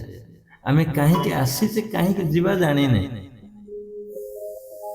କ'ଣ ନା ପିଲା ପାଠ ପଢିବ, ଆମେ କିଛି ପଇସା ରୋଜଗାର କରିବା, ସବୁଦିନ ଖାଇବା, ଖେଳିବା, ବୁଲିବା। ଖାଇବା, ଖେଳିବା, ବୁଲିବା ସହିତ ଭୁଲି ଯାଉଛ ନିଜର କର୍ତ୍ତବ୍ୟ। ଲାଷ୍ଟରେ ତୁମକୁ ଧୋବାର ଗଧ ହବାକୁ ପଡ଼ିବ। ଧୋବିକି ଗଧ, ଧୋବାର ଗଧ ହବ ତୁମେ ଯଦି ନିଜକୁ ନ ଜାଣିପାରିଲ। ନା ଘର କି ନା ଘାଟ କି। ଧୋବାର ଗଧ, ଧୋବା ଲୁଗା ପକେଇ ଦବ, ସଫା କରିବାକୁ ନବ ଘାଟକୁ, ପୁଣି ଶୁଖିଲା ସେ ଲୁଗା ଗୁଡ଼ିକ ପୁଣି ଘରକୁ ନେଇ ଆସିବ। ସେ ଶୁଖିଲା ଲୁଗାକୁ ଘରକୁ ଧୋବା ନଦୀ ଦବ ଗଧ ଉପରେ, ଗଧ ପିଠିରେ ସେ ନେଇ ଆସିବ। ଏମିତି ଧୋବାଟା ଗଧଟା ବୁଢା ହେଇଗଲା, ମରିଗଲା। ସେ ଜାଣିପାରିଲାନି ମୁଁ କାହିଁକି ଯାଉଛି ଘାଟକୁ, କାହିଁକି ଆସୁଛି ଘରକୁ। ନା ଘାଟ କି ନା ଘର, ଧୋବାର ଗଧ ନା ଘାଟ କି ନା ଘର କି। ଘାଟର ହେଲାନି କି ଘରର ହେଲାନି, ଜାଣିପାରିଲାନି ମୋ ଜୀବନ ପଳେଇଲା। ତୁମ ଜୀବନ ମଧ୍ୟ ଧୋବାର ଗଧ ହେଇଯିବ ଯଦି ନିଜକୁ ନ ଜାଣିବ। ସେମିତି ଆସିଛ, ସଂସାର କରିବ, ଜମିବାଡ଼ି କରିବ, ସବୁ କିଛି କରିବ, ଆଏସ ହୁଅ, मिनिस्टर हो, जहाँ हो, ना घर की ना घाट की, फेरी जीव ना तुम्हें। तुमको दिखाई टैक्स पूरण करने पृथ्वी जन्म दिखाई बाबा केते महापुरुष आछन गोटे कथा कहछन तुम निजको देख निजर आत्मसत्ता सहित परिचित हो सब जीवन मुक्त हो जाओ आ तुम जाउछ कोठी रथ यात्रा देखुछ काहको देखुछ रथस्थं वामनं दुष्ट पुनर्जन्म न विद्यते रथ भितर जो वामन अच्छे ताको देखले पुनर्जन्म हबनी ना से नुह तुम रथ भितर जो वामन अच्छी जो सूक्ष्म अवतार अवस्था रे अच्छे सूक्ष्माति सूक्ष्म आत्मा सूक्ष्माति सूक्ष्म आत्मा जे तुम भितर अच्छी जे पर्यंत ताको न देखिछ से पर्यंत जीवन मुक्त ना हब ना हेछ गोटे बालर कोटी भाग सूक्ष्म कर कोटी भाग कर दियो कोटी भाग गोटे भाग हो आत्मा माने केते सूक्ष्म सूक्ष्म है देख पृथ्वी रे ना न्यूक्लियर सहित समान हम सूक्ष्म सूक्ष्म ना प्रोटॉन सहित ना न्यूट्रॉन सहित केते सूक्ष्म है आत्मा आत्मा परमाणु बोमा को तैयारी करछि परमाणु बोमा आत्मा को तैयारी करि परिबा आत्मा परमाणु बोमा तैयारी करछि किंतु परमाणु बोमा आत्मा तैयारी करि परिबा कारण से जड़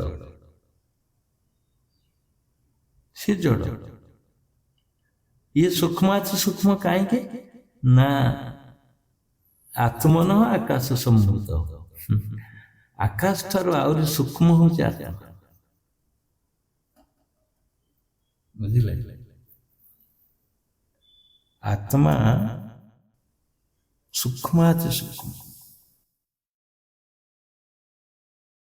आकाश ठार आहरी सूक्ष्म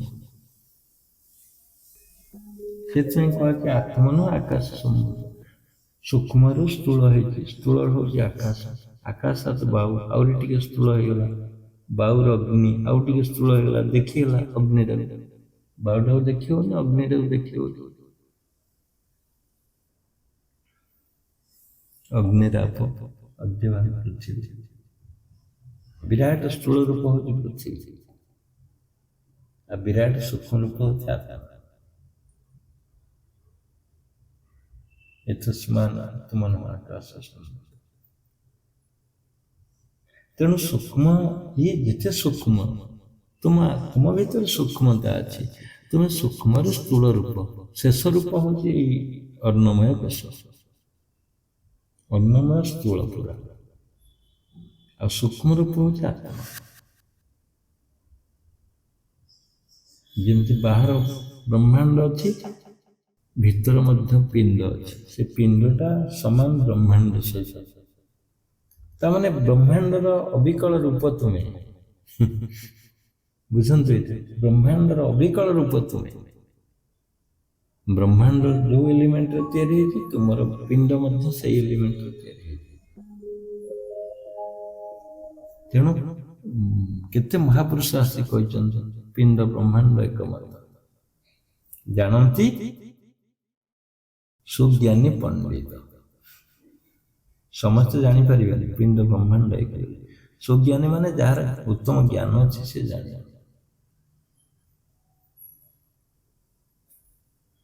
सुज्ञानी क्या कह ना जी देखी नेला आत्मा को देखी नेला जानी नहीं गला मो भीतर आत्मा ही सर्वश्रेष्ठ से पंडित पंडित वेद पाठ कले पंडित हो सब गीतार श्लोक घोषिदेले पंडित हो भागवत को मुहर रखिले सब जन कहीदेले कौ श्लोक कौन अच्छी कौ पेज रे से पंडित पंडित से देखिए सर्वश्रेष्ठ वीर के से ଯେ ଆତ୍ମାକୁ ଦେଖିନେଲା, ସଂସାର ଚକ୍ରରୁ ନିବୃତ୍ତ ହେଇକରି ନିଜର ସତ୍ତାକୁ ଅନୁଭବ କଲା।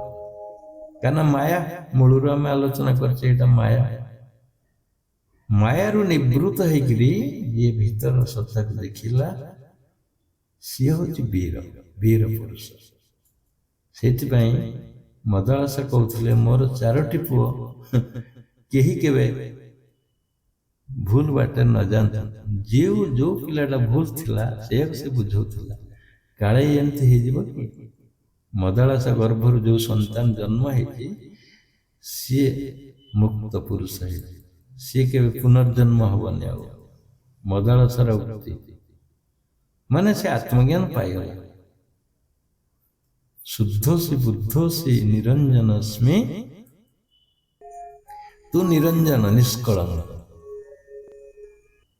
ଶୁଦ୍ଧୋସି ବୁଦ୍ଧୋସି ନିରଞ୍ଜନସ୍ମି, ସଂସାର ମାୟା ପରିବର୍ଜ୍ୟତେସି। ତୁମେ କଣ କରୁଛ? ମିଛ ଯେତେ ପ୍ରକାର ଅଛି ପୁଅକୁ ଶିଖେଇ ଦଉଛ, ଝିଅକୁ ଶିଖେଇ ଦଉଛ। ଝିଅ ଯାଇ ଯେତେବେଳେ ଶାଶୁ ଘରକୁ ଯାଉଛି, ଶାଶୁ କହୁଛି ତ ମା କଣ ଶିଖେଇନି? ଆଲୋ ଝିଅ, ତ ମା କଣ ଶିଖେଇନି ଏଗୁଡା ସବୁ? ଆଉ କୋଉ ମା ତା ଝିଅକୁ ଶିଖେଇଥିବ ତୁ କହ ଶୁଦ୍ଧ ବୁଦ୍ଧ, ଶାଶୁ ଆଗରେ ସେ ଯାଇ କହ ଶୁଦ୍ଧ ବୁଦ୍ଧ? ଏ ପୃଥିବୀରେ ଏମିତି ଗୋଟିଏ କେହି ବି ନାହାନ୍ତି।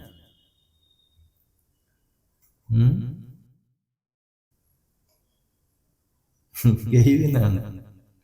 ତେଣୁ ମଦଳାସା କହୁଥିଲେ ଯୋଉ କଥା, ଯେ ତୁ ଶୁଦ୍ଧ ବୁଦ୍ଧ, ଶୁଦ୍ଧୋସି ବୁଦ୍ଧୋସି ନିରଞ୍ଜନସ୍ମି, ତୁ ନିରଞ୍ଜନ ନିଷ୍କଳଙ୍କ। ସଂସାର ମାୟା ପରିବର୍ଜ୍ୟତେସି, ସଂସାର ସ୍ୱପ୍ନଂ ତେଜ ମୋହ ନିଦ୍ରା। ତୁମେ ଢୋଳେଇ ପଡୁଛ ନିଦ୍ରାରେ, ମା ଜାଗ୍ରତ କରୁଛି। ସ୍ୱପ୍ନ ତେଜ ମୋହ ନିଦ୍ରାଂ ମଦଳାସ ବାକ୍ୟ ଉବାଚ ପୁତ୍ର। ହେ ପୁତ୍ର, ଇଏ ହଉଛି ତୋ ମାର ବାକ୍ୟ। ମା କଣ କହୁଛି ନା, କହୁଛି ଏଗୁলো ସ୍ୱପ୍ନ।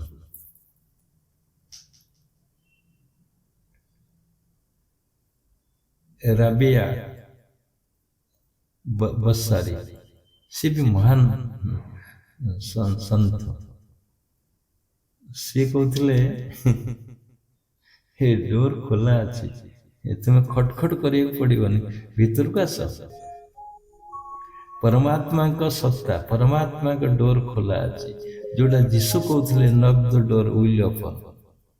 ଯୀଶୁ କହୁଥିଲେ ଖଟଖଟ କର, ଦରୱାଜା ଖଟଖଟ କର, ଖୋଲିଯିବ, ଭଗବାନଙ୍କ ଦରବାର ଖୋଲିଯିବ। କିନ୍ତୁ ରାବିଆ କଣ କହିଲେ, ନା ଖୋଲା ଅଛି, ଖଟଖଟ କରିବାକୁ ପଡିବନି, ତୁମେ ଆସ ଭିତରକୁ। କେତେ ମହାନ ନାରୀ!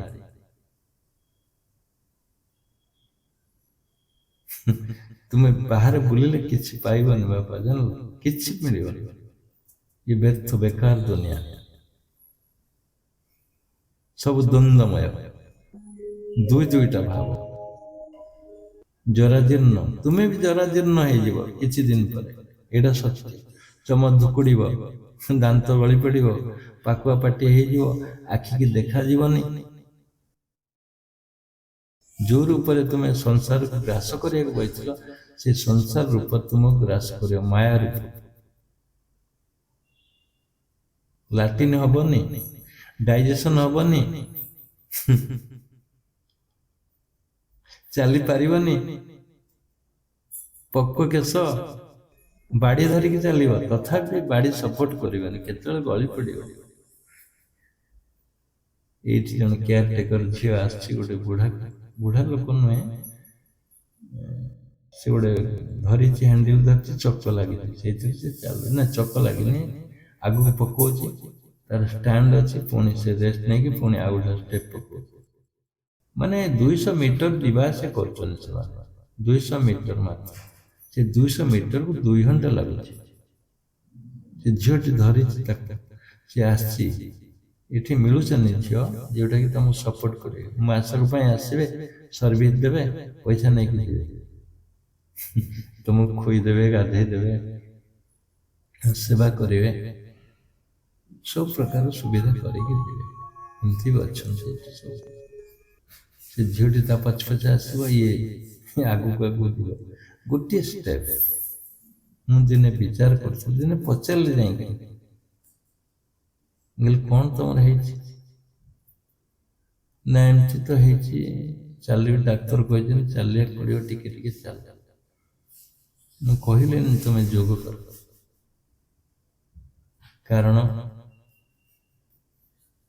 କାରଣ ବହୁତ କିଛି ରହିଛି। ତେଣୁ ତୁମ ଅବସ୍ଥା ଯେ ଦିନେ ସେୟା ନ ହବ, ଆର କ'ଣ ଗ୍ୟାରେଣ୍ଟି ଅଛି କୁହନ୍ତୁ? କ'ଣ ଗ୍ୟାରେଣ୍ଟି ଅଛି? ତୁମ ଅବସ୍ଥା କ'ଣ ହବ? କେବେ ଭବିଷ୍ୟତ ଚିନ୍ତା କରିଛ? ତୁମେ 5 ବର୍ଷର ଚିନ୍ତା କରିଛ, 5 ବର୍ଷ ପର୍ଯ୍ୟନ୍ତ କ'ଣ କରିବ? କିଏ 10 ବର୍ଷ ପାଇଁ ଚିନ୍ତା କରୁଛି, କିନ୍ତୁ ଶେଷ ବର୍ଷ, ଶେଷ ମାସ, ଶେଷ ଦିନ, ଶେଷ ମୁହୂର୍ତ୍ତ କେବେ ଚିନ୍ତା କରିଛ? ଇଏ ହେଉଛି ବାସ୍ତବ ଜ୍ଞାନ, ଚିରନ୍ତନ ଜ୍ଞାନ। ଯଦି କିଛି ଥାଏ, ସେଇଟା ହେଉଛି ନିଜର ପରିକଳ୍ପନା କରିବା, ଭବିଷ୍ୟତ ପରିକଳ୍ପନା। ଆଫ୍ଟର ଡେଥ୍, ଆଫ୍ଟର ଫୁଡ୍, ଔଷଧ ଖାଇଦେଉଛ, ଖାଇଲା ପରେ ଏଟା ଖାଇବ, ସେଇଟା ମନେ ରଖୁଛ, ଠିକ ଅଛି, ମନା କରୁନ, କିନ୍ତୁ ଆଫ୍ଟର ଡେଥ୍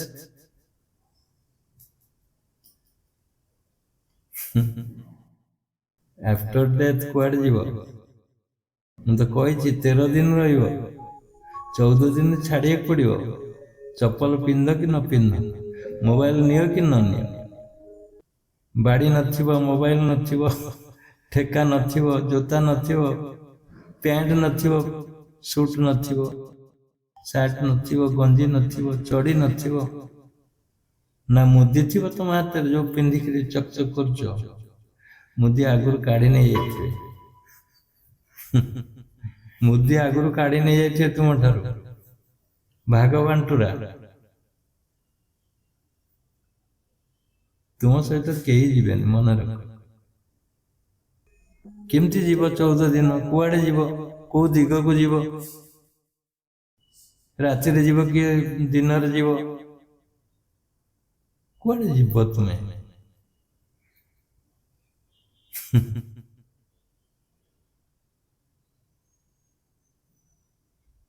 ଘର ଖଣ୍ଡି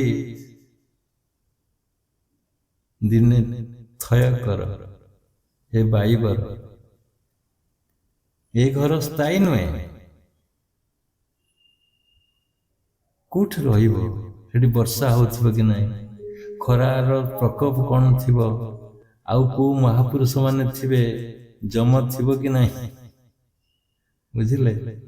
ଯମ ଦୂତ ମାନେ କ'ଣ କରିବେ?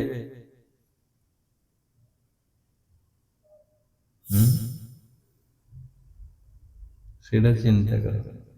ଆଉ ଯଦି ତୁମେ ସେ ସୂକ୍ଷ୍ମ ସତ୍ତାକୁ ଦର୍ଶନ କରିବ, ରଥସ୍ଥଂ ବାମନଂ ଦୃଷ୍ଟ୍ୱା ପୁନର୍ଜନ୍ମ ନ ବିଦ୍ୟତେ, ଯୋଉ କୁହାଯାଇଛି, ରଥ ଭିତରେ ବାମନକୁ ଦେଖିଲେ ତୁମର ପୁନର୍ଜନ୍ମ ହବନି, ତୁମକୁ କେହି ଆଙ୍ଗୁଠି ଦେଖେଇବେନି। ସ୍ୱର୍ଗରେ ଉପରେ ତୁମେ ବିରାଟ, ମାନେ ସମ୍ରାଟର ସମ୍ରାଟ ହେଇକି ଯିବ, ସମ୍ରାଟର ସମ୍ରାଟ, ଚକ୍ରବର୍ତ୍ତୀ ରାଜା ହେଇକି ଯିବ।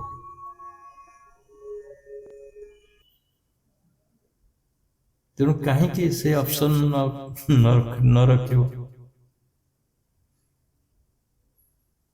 ଗୋଟେ ଜଏଁ କରିବାକୁ ହେଲେ ଭଲ ଜଏଁଟିଏ ଖୋଜୁଛ, ଘର କରିବାକୁ ହେଲେ ଭଲ ଘରଟି ଖୋଜୁଛ,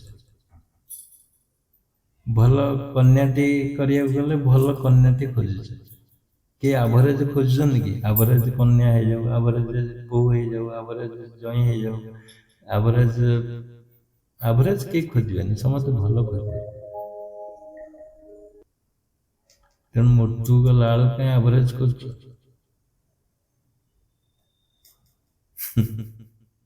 ଭଲ ଜିନିଷ ଖୋଜୁନ, ସମ୍ରାଟ ହେଇକି ଯିବ ତୁମେ।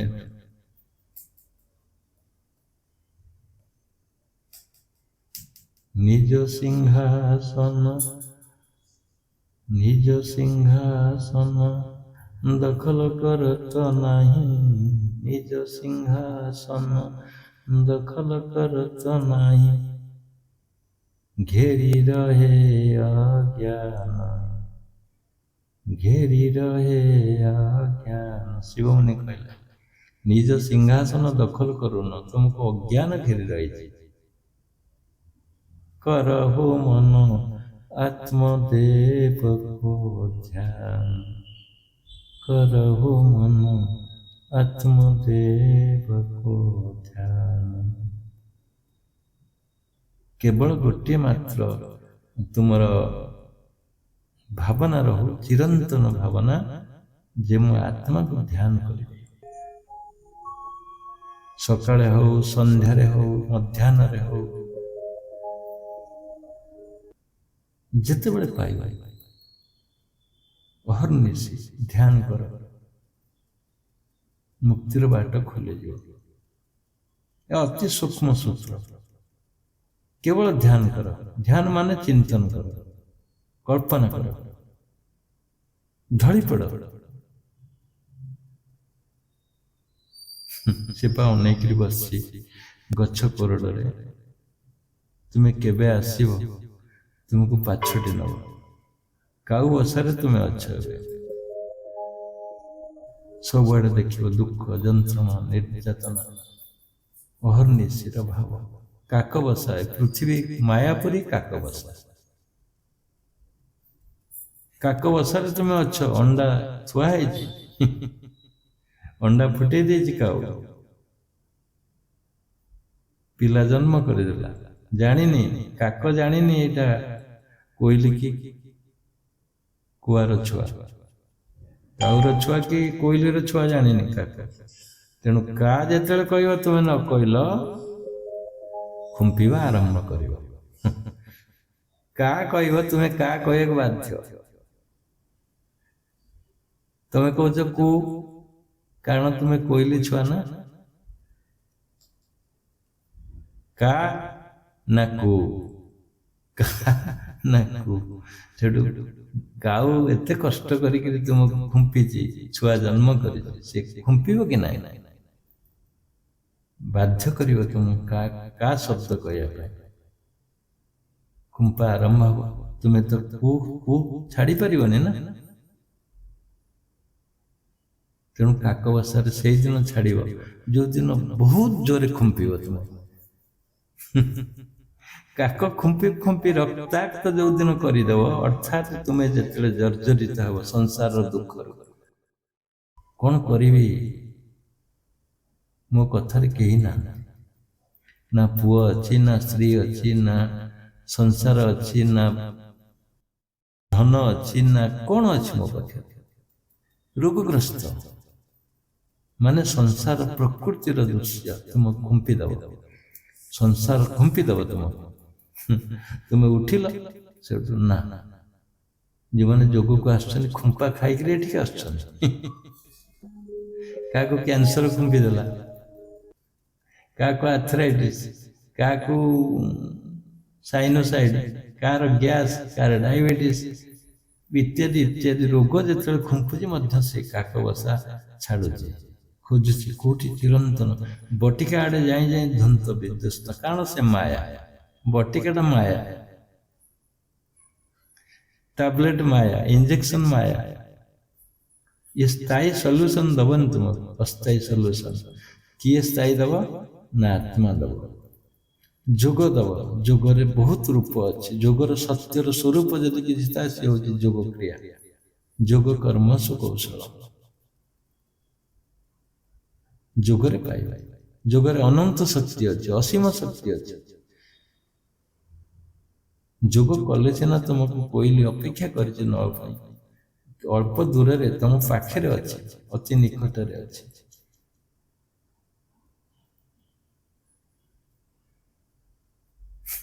तुम्हें ढलिले सीना सी उठे नब तुमको। तुम्हें खाली काक बसार उड़ उड़ाण आरंभ कर दो, सी तुमको आसी उड़े नहीं दिए। अपेक्षा कर तुम्हें कौ दिन काक बसार खुंपा खाइब और मो पाक आस, मान निजर माँ पाक फेरी आस। वास्तविक माँ ବାସ୍ତବିକ ସ୍ନେହ, ବାସ୍ତବିକ ସତ୍ତା, ବାସ୍ତବିକ ଚିରନ୍ତନ ରୂପ ଧରିକି ଯିଏ ବସିଛି ତୁମକୁ ଅପେକ୍ଷା କରିଛି ବହୁ ଜନ୍ମରୁ ନେଇକି ଆସିଛି ଏଠି। ଅଣ୍ଡାଟି ଥୋଇ ଦେଇଛି ମାନେ ତୁମକୁ ଏଠି ଥୋଇ ଦେଇଛି, ଅପେକ୍ଷା କରିଛି କୋଉ ଦିନ ପୃଥିବୀର ଖୁମ୍ପା ଖାଇକି ତୁମେ ତା ପାଖକୁ ଫେରିଯାଇ। ଏଇଟା ହଉଛି ବାସ୍ତବ ତତ୍ତ୍ୱ, ଜୀବନର ତତ୍ତ୍ୱ। ଚିରନ୍ତନ ସତ୍ୟ ଯଦି କିଛି ଥାଏ ସେ ହଉଛି ଆତ୍ମା। ଆଉ ସବୁ ବେକାର, ଆଉ ସବୁ ମିଛ, ଆଉ ସବୁ ପ୍ରହଳିକା। ପ୍ରହଳିକା। ସେଦିନ ସେ ମା କହିଲେ ବାବା ମୋ କଥାଟି ଏବେକା ଘଟଣା। ମୁଁ ମୋ ସ୍ୱାମୀ ଗୋଟେ ବଡ଼ ଅଫିସର, ମତେ 62 ବର୍ଷ ହେଲାଣି। ସ୍ୱାମୀ କେତେ ବର୍ଷ ହେଇଥିବ? ପୁଣି ଖୁବ୍ ଜମଦାର ମାନେ ରୋଷଣୀ ପୂର୍ବକ ବିବାହ କରୁଛି ମୋ ସ୍ୱାମୀ। ଦେଖନ୍ତୁ କେତେ ବିଚିତ୍ର ଦୁନିଆ। ମୋ ପିଲାକୁ ଏକ ପ୍ରକାର ପାଗଳ କରି ଦିଆହେଇଛି, ମତେ ନେଇ ଅନାଥ ଆଶ୍ରମରେ ଛାଡ଼ି ଦିଆହେଇଛି। କି ଦୁଃଖ ଦେଖନ୍ତୁ।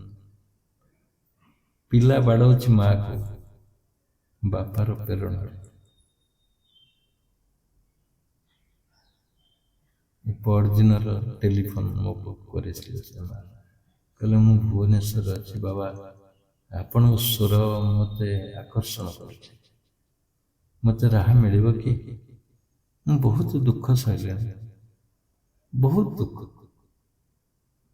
62 ବର୍ଷରେ ଗୋଟିଏ ସ୍ୱାମୀ ବିବାହ କରୁଛି ଆଉ ଗୋଟେ ଯାକ ମତେ କିଏ ବି ସହିବ କହିଲେ?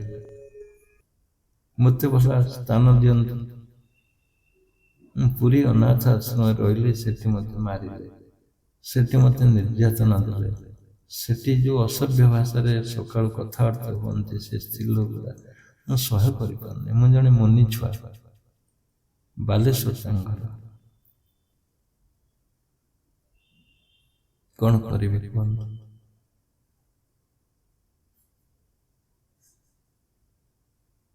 କ୍ରନ୍ଦନରତ ଭୋ ଭାଇ କାନ୍ଦୁଥିଲେ ଟେଲିଫୋନରେ। ମୋ ଆଖିରେ ବି ଦିଠୁଆ ଲୁହ। କିଏ ମୋତେ ଆଶ୍ରୟ ଦେବ? ଆପଣଙ୍କୁ କୋଟି ନିବେଦନ କରୁଛି, ଆପଣ ହିଁ ମୋର ଶେଷ ଆଶ୍ରୟସ୍ଥଳୀ। ଦେଖନ୍ତୁ କି ବିଭତ୍ସ ରୂପ ସବୁ, ମାନେ ମାୟା ଜଗତରେ ଘେରିକି ରହିଛି ତୁମକୁ।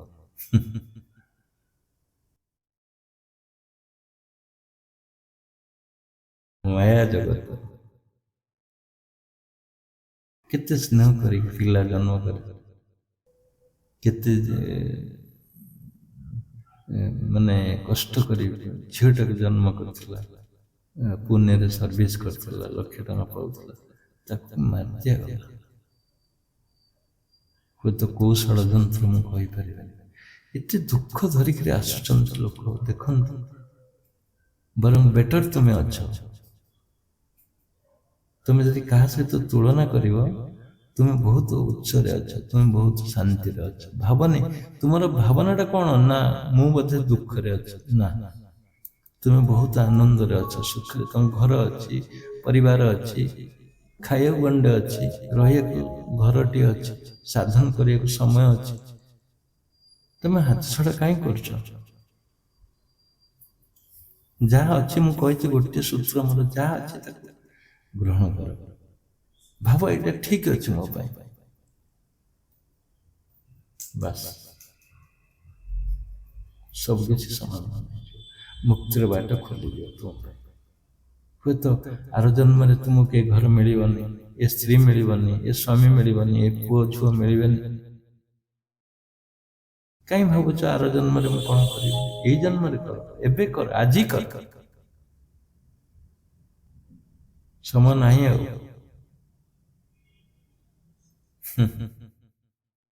ସମୟ ନାହିଁ। ଦିନକୁ ଦିନ ଉଣା ହେଲା ଆୟୁଷ, ଦିନକୁ ଦିନ ଉଣା ହେଇଯାଉଛି ଆୟୁଷ ତୁମର। କାଲି ଯୋଉ 90 ଦିନ ଥିଲା ଆଜି ଅଣାନବେ ହେଇଗଲା। 90 ଦିନ ମନେକର ଜଣଙ୍କର ଆୟୁଷ କାଲି ଥିଲା, ଆଜି 89 ହେଇଗଲା। କାଲି କି 88 ହେଇଯିବ ନା, ଆଉ 28 ଦିନ ରହିବ।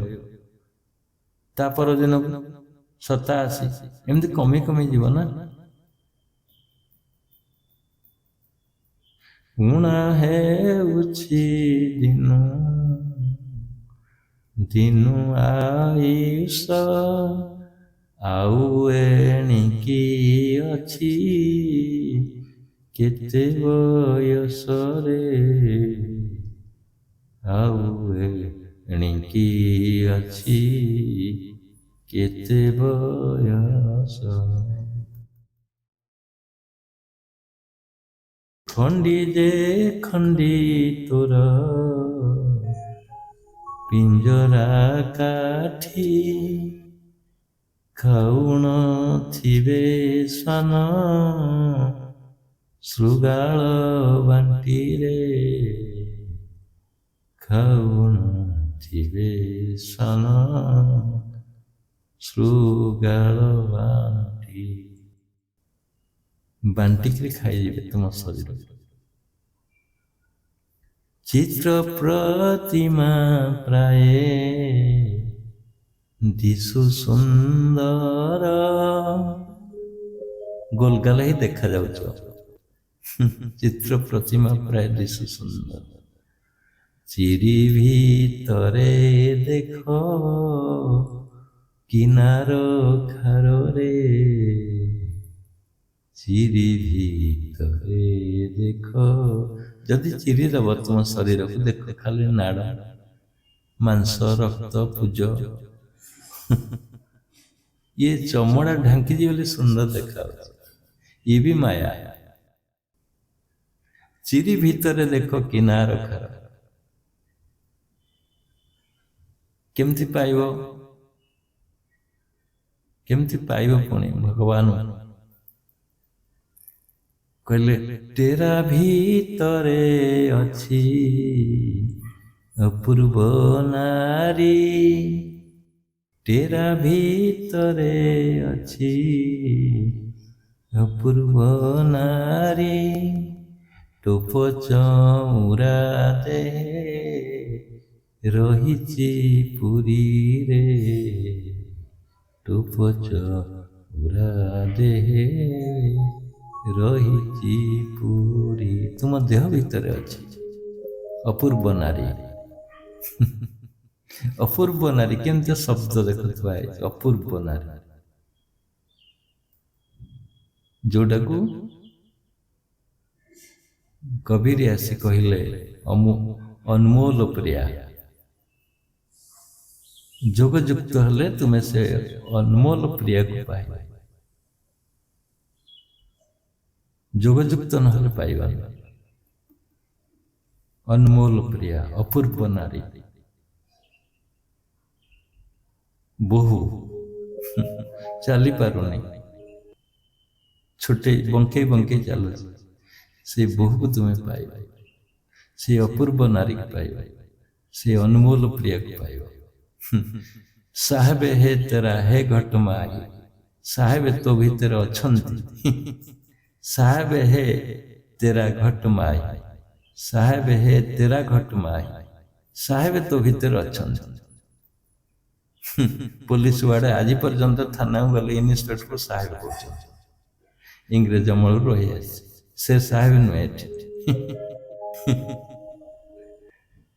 ଏ ଜନ୍ମ ମରଣର ସାହେବ, ସେ ଜେଲ ଆଉ ଥାନା ହାଜତ ଭିତରର ସାହେବ, ଇଏ ହଉଛି ଜନ୍ମ ମରଣର ସାହେବ। ସାହେବ ତେରା ହେ ଘଟମାହି, ବାହାର ନେଇନା କେଉଁ ଖୋଲେ। ବାହାରକୁ କାହିଁ ଆଖି ଖୋଲୁଛ, ତମ ଭିତରେ ତ ଅଛନ୍ତି, ଆଖି ବନ୍ଦ କର, ଯୋଗଯୁକ୍ତ ହେଇକି ଆଖି ବନ୍ଦ କର। ଯୋଗ ଯୁଗତ ସେ ରଙ୍ଗ ମହଲ में, जोग जुगत से रंग महल में, प्रिया मिला अनमोल रे, तुहे प्रिया मिलेंगे। कहते कबीरा सुन भाई साधो, कहते कबीरा सुन भाई साधो, साहेब मिल गया दिल वाले। साहेब मिल गया दिल वाले, ये ऑर्डिनरी साहेब ने दिल वाला साहेब मिल जाओ। तुम्हें परीक्षा करो, खोजो खोजो, सर्च करो, बसनी बसनी के आज रहो तो ये मुहूर्त आओ फेर मन रख, ये सत्संग के पाइबा। जदि किसी मूल्यवान समय थाए तुम पाखे से सत्संग, पुणी कौ सत्संग ना केवल आत्मज्ञान सत्संग जो मिलूँ सी हो तुमको पुनर्जन्म दब। ये सत्संग मूल्य कहीं दे पारे, आर केते टंका हम कहीं कल्पना कर पारे, अमूल्य। ये सत्संग मूल्य कहीं तुलना कर पारे।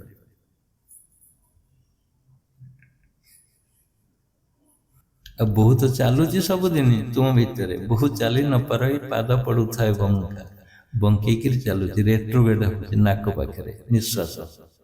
जो दिन बहु सीधार चलो तुम्हें कौन कर, तुम्हें तुम्हें पुओ होकर आस बोहू को खोजापी, बोहू तो पलैला बंके बंके चलुला तुम धरी पाइलानी, तुम मिसी पाइलनि बोहू सहित। सी बंकई चलती तुम्हें बंकई चलना, सी भीतर को आस तुम्हें भीतर को आसना, सी बाहर को जाओ तुम्हें बाहर को जाओ। बहु चली न पार पाद पड़ू था बंका, तुम्हें पाद बंका पकई चलो ता सहित। तुम्हें तो सीधा चल सदा स्ट्रेट फॉरवर्ड, आगू को जी पछू बुझले। तुम्हें कौन कर, तुम्हें बहुत से तो ताल दे चलो ना, आ तुम्हें स्ट्रेट लेफ्ट राइट कहीं हो, सीधार कहीं जाओ, आगू पछू कहीं जाओ, बहुत जुआड़े जाओ तुम सीआड़े चलो। सकालू सन्धार लगिल केमती बहुत सहित न मिस पार, बहुत तुम केमती कथा न कह, से तो कथा कहू आस तुम घर को ना।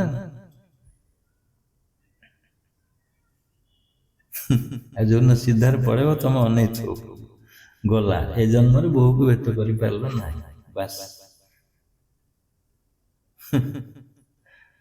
जो दिन बहु सीधार चलो घरे पड़ यही कौन है, यही तो आसला चा खाइला पिंडार बसला कौन तो ढोली पड़ा आउ कि ना, सत्ता ना कि पत्ता ना, आखि खोलुनी कांद आरंभ हो। जी सुगुण सब गाइबे, ता पूर्व दुर्गुण गाउले सुगुण गाइबे, ये हूँ माया, ये हूँ माया। ये जगतटा माया। सत्य किए ना, सत्य जी तुम भीतर अच्छे से बहु, से अपूर्व नारी हो अनमोल प्रिया साहेब अप्रमाद कहले महावीर आस अप्रमाद, जो प्रमाद नहीं बुद्ध से कहले निर्वाण। जोग साधन शास्त्र कौच समाधि, गुरुदेव आसले कहले समाधि शिव मुक्ति। चिंता करो एबे कौन कर, चिंता कर बसिक धीर स्थिर पूरा स्थिर स्थिर मन चिंता कर। कौटी जाओ एकांत बस, कुकुर जोड़ी बोबोथि बस, कौटी झिंझटर सूत्र थी बसनी, कौटी झगड़ार हो बसनी, कौटी निरोला स्थान घर छाड़ी बेलवान निरोला स्थान को जाओ, को गछ मूले बस चिंतन कर। जीवन बुझीपार, जीवन सरल नुहे भावन, जीवन सरल नुहे, तुमको कषिया पड़े जीवन। ଜୀବନର ଗଣିତ କଷିବାକୁ ପଡ଼ିବ, ତାହେଲେ ଜୀବନକୁ ଉପଭୋଗ କରିପାରିବ। ଭାଗ ଫଳ ଭାଗ ଶେଷ ସବୁ ପାଇବ, ନ କଷିଲେ କିଛି ମିଳିବନି। ବାସ୍ ଖୋଜ, ଆଠାରୁ ମୂଲ୍ୟବାନ କଥା କିଛି ନାହିଁ ତମ ଜୀବନରେ, ମନେ ରଖ। ହଉ ଏଇଠି ରଖିବା, ସମୟ ତ ଦେଖିବାକୁ ପଡ଼ିବ ନା। କାଲି ଯୋଉ ଦିନଟା ଗଲା ଆଉ ଫେରିବ କି? ଲେଟ୍ ବାଇଗନ୍ ବି ବାଇଗନ୍, ଯିଏ ଗଲା ଗଲା, ଆଉ ଫେରିବନି ତ। ହଉ ତେବେ ମତାମତ ରଖନ୍ତୁ, କିଏ କହିବେ 1:15 ହେଲା, ଆଜି ବେଳାବେଳେ ଆରମ୍ଭ କରିଥିଲେ। 80 ଆସିକିରି ଆମେ ପହଞ୍ଚିଲେ କୋଉଠି? ମୁକ୍ତି ଦ୍ୱାରରେ। ଫ୍ରମ୍ ଗୋପାଳପୁର ଟୁ ମୁକ୍ତି ଦ୍ୱାର। କୁହନ୍ତୁ କିଏ କହିବେ? न जीवे सुसंगते जीव तो एका। हाँ जय जय। ଯେଉଁମାନେ ସତ୍ସଙ୍ଗରେ ଅଛନ୍ତି ସମସ୍ତଙ୍କୁ ମୋର ଜୟଜି। ତ କଣ କହିବି, 2 ଜଣ ତ ମୋଠୁ ଯୋଉମାନେ ଗୁରୁଜନ ବହୁତ ଭଲ ଭାବରେ କହିଲେ, ଆପଣଙ୍କୁ କହିଥିଲେ, ପୁଣି ସେଇଟାକୁ ସେମାନେ ସନ୍ତୁଷ୍ଟ ଭାବରେ ଆମମାନଙ୍କୁ ଶିଖେଇଦେଲେ। ବହୁତ ସୁନ୍ଦର ଥିଲା, ଭଲ ଲାଗିଲା ସେମାନଙ୍କର କଥା ଶୁଣି ମତେ। ମୁଁ ବେଶୀ ସମୟ ନେବି, ଟାଇମ୍ ଇଏ କରୁଥିଲି ହେଇଯାଉଛି। ତ ଏତିକି ସତ୍ସଙ୍ଗ ବିଷୟରେ ପ୍ରଥମ କହିବାକୁ ଚାହୁଁଛି, ସେ ସତ୍ସଙ୍ଗ ହେଉଛି ଆମ ପାଇଁ ଗୋଟେ ଅମୂଲ୍ୟ ମୂଳ। ମାନେ 7 ଦିନ ଭିତରେ ଏଇ ଯୋଉ 2 ଦିନ ସାଟର୍ଡେ ସଣ୍ଡେ ରହୁଛି, ସେଇ 2 ଦିନଟା ଆମ ପାଇଁ ଗୋଟେ ମହୋତ୍ସବ ଭଳି କାମ କରୁଛି, ଆମ ମାନସିକ ସ୍ତରରେ ହେଉ କି ଶାରୀରିକ ସ୍ତରରେ ହେଉ, ଯୋଉଟା କି ମୁଁ ଅନୁଭବ କରୁଛି। ଆଜ୍ଞା ହେଲା। ଯୋଉ ସତ୍ସଙ୍ଗ କଥା କହୁଥିଲି, ସତ୍ସଙ୍ଗ ବିଷୟରେ କହିବି କି 7 ଦିନ ଭିତରେ ଯେଉଁ 2 ଦିନ ଆମେ ସତ୍ସଙ୍ଗରେ ରହୁଛେ, ସେଇଟା ସତ୍ସଙ୍ଗ ହେଉଛି ମହୋଷଧି ଭଳି। ଯେମିତି କି ସେ ମହୋଷଧିଟା ଆଉ କିଛି ଦିନ ଗୁଡାକ ଯେମିତି କି ଆମର ଶାରୀରିକ ମାନସିକରେ ସ୍ତରରେ ସେ ବହୁତ ସୁନ୍ଦର ଭାବରେ କାମ ଦଉଛି, ଯଦି ଆମେ ମନ ଦେଇକି ଶୁଣୁଛେ ତାକୁ ଭାବୁଛେ ସବୁଦିନ। ଆଉ ସତ୍ସଙ୍ଗକୁ ଆମେ ଯଦି ଏମିତି ସତ୍ସଙ୍ଗର କଥାକୁ ଶୁଣିକି ଆମେ ଦିନ ଗୁଡାକ ନବା, ତ ଆମର ପ୍ରତ୍ୟେକ ଦିନ ସୁନ୍ଦର ହେଇଯିବ। ସମସ୍ୟା ତ ଆସିକି ପହଞ୍ଚିବ, ହେଲେ କଣ କରିବା, ଆମେ ତାକୁ ଜ୍ଞାନରେ କାଟିଦେବା। କାଟିଦେଲେ ଆମକୁ ସୁନ୍ଦର ହେଇଯିବ। ଯେମିତି କି ଆମକୁ ଜଣେ କିଏ ଗାଳି କଲା, କିଛି ଦୋଷ ନଥାଇ ବି ଗାଳି କଲା, ତାକୁ କେମିତି ରାଗ ଆସିବନି, ଆସୁନି ମଧ୍ୟ। ଆଗରୁ ଯେମିତି କିଏ କହିଦେଲେ ବି କିଛି ଟିକେ ଲାଗୁଥିଲା, ହଁ ଏମିତି କାହିଁ ରିଆକ୍ସନ ହଉଥିଲା, ଏବେ ତ ସେଇଟା ନାହିଁ, ଜମା କଟି ଯାଇଛି। କେମିତି କଟିଲା? ସତ୍ସଙ୍ଗରେ ରହିଲୁ, ଶୁଣିଲୁ, ତାର କଥାକୁ ଶୁଣିଲୁ ଯେ ନାଇଁ ସତ୍ସଙ୍ଗ ସରିଲା, ନାଇଁ ତା ପର ସମୟରେ ତାକୁ ଭାବିଲୁ, କଣ କହିଲେ ସାର୍, ଠିକ ଅଛି କାମ ଥାଏ, କାମ କରୁ, କିନ୍ତୁ ଆଉ ଯୋଉ ସମୟ ଥାଏ ସେଇଥିରେ ଆମେ ଭାବୁଥାଉ ନାଇଁ ଏଇଟା ଏଇ ଜିନିଷ, ଏଇଟା ଭଲ କୋଉଟା ଖରାପ କୋଉଟା। ଆଉ ତ ଆଜି ସତ୍ସଙ୍ଗରେ ତ ପ୍ରଥମ ଜିନିଷ ତ ଯେମିତି ଗୋଟେ ବଡ ମ୍ୟାସେଜ ହେଇଯିବ ସବୁ ମା ମାନଙ୍କ ପାଇଁ, ଯେ ଯେମିତି କି ପ୍ରେସର ଦଉଛନ୍ତି, ହଁ ଗୋଟେ ଆଇଏସ୍ ହବ, ଗୋଟେ ଓଏସ୍ ହବ, ଗୋଟେ ଡକ୍ଟର ହବ, ଗୋଟେ ଇଞ୍ଜିନିୟର ହବ, କିନ୍ତୁ କୋଉ ମା କହୁଛି ତା ପୁଅକୁ ଏ ଝିଅକୁ ତୁ ଶୁଦ୍ଧ ବୁଦ୍ଧ ହେଇଯା, ଯାହାକି ସବୁଠୁ ଭଲ ଜିନିଷ। ଯଦି ସେ ମା ଜ୍ଞାନୀ ହେଇଥିବ, ଏ ୟୁଟ୍ୟୁବ ଦ୍ଵାରା, ଏ ସତ୍ସଙ୍ଗ ଦ୍ଵାରା ସେ ତାର ପିଲାକୁ ଶିଖେଇ ପାରିବ, ଅଜ୍ଞାନତା ପଳେଇବ, ଆଉ ତା ପିଲାକୁ ବି ସେ ତାର ଠିକ ବାଟରେ ନବ, ପିଲା ବି ଭାଗ୍ୟବାନ ହେଇଯିବ ଯୋଉ ମା ଏଇ ଜିନିଷକୁ ନେଇଗଲା। ଯେମିତିକି ମୁଁ କହିବି ମୋ କଥା, ହଁ ମନ ଭିତରେ ଥିଲା ପିଲାଟି ଆଇଏସ୍ ହଉ, ଓଏସ୍ ହଉ, ଗୋଟେ ବଡ ଜବ କରୁ, ନାହିଁ ଏବେ ନାଇଁ ନାଇଁ କଣ କରିବୁ, ନାଇଁ ତୁ ପାଠ ପଢିକି ଯୋଗ କରିପାରିବୁ, ଯୋଗ କରିବୁ, ଏଇଟା ତାକୁ ମୁଁ କହୁଛି। ସେମିତି ଏଇଟା ମୋର ପ୍ରାକ୍ଟିକାଲ କଥାଟା ମୁଁ କହିଲି। ତ ଆଉ ତ ବହୁତ ଜିନିଷ ଆତ୍ମା ବିଷୟରେ କହିଲେ, ସେଇଟା ତ ସବୁଠୁ ବେଷ୍ଟ ଜିନିଷ। ତାକୁ ଧରିକି ଚାଲନ୍ତୁ, ତାକୁ ଭାବିଦେଲେ ବି ସେ ଜାଣିଲେ ନା ମତେ ଭାବିଲେ, ତ ତେଣୁକରି ସେ ବି ଲକ୍ଷ୍ୟ କରିକି ଯାଆନ୍ତି, ଟିକେ ଟିକେ କରୁ କରୁକା ସେ ଆଗକୁ ଆମକୁ ଆମେ ତା ପାଖାପାଖି ହେଇଯିବା। କହିଥିଲେ ସେଥିପାଇଁ ଦିନକୁ 2 ଥର ହଉ 5 ଥର ହଉ 5 ମିନିଟ୍ ଲେଖା ବସିକି ଆତ୍ମାକୁ ଟିକେ ଡାକନ୍ତୁ। ସେମିତି କରିବାକୁ ହେଲେ ତ ଆହୁରି ବହୁତ ଭଲ, ଯୋଉମାନେ କରୁଥିବେ କି ଯେ କରିଥିବ ସେ ବି ଜାଣିଥିବ ତାର ପ୍ରତିମା କଣ, ପ୍ରଭାବ କଣ।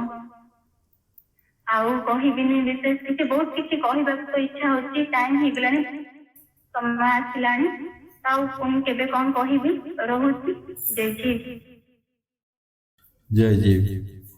ତେବେ ସୁନ୍ଦର ଭାବରେ ଉପସ୍ଥାପନ କଲେ ଏଇ ଯେଉଁ ସତ୍ସଙ୍ଗକୁ ନେଇକରି ଆଜିକାର ମାଙ୍କ ପାଇଁ ଯେଉଁ ସନ୍ଦେଶ ଥିଲା, ମଦାଳସର ବାକ୍ୟକୁ ପୁଣି ଦୋହରାଇଲେ। ସେ ବି ଜଣେ ମା। ତେବେ ଆସନ୍ତୁ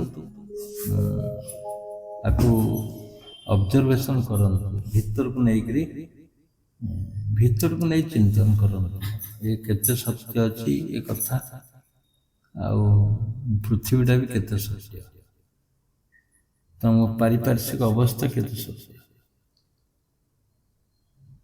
ଧନ୍ୟବାଦ।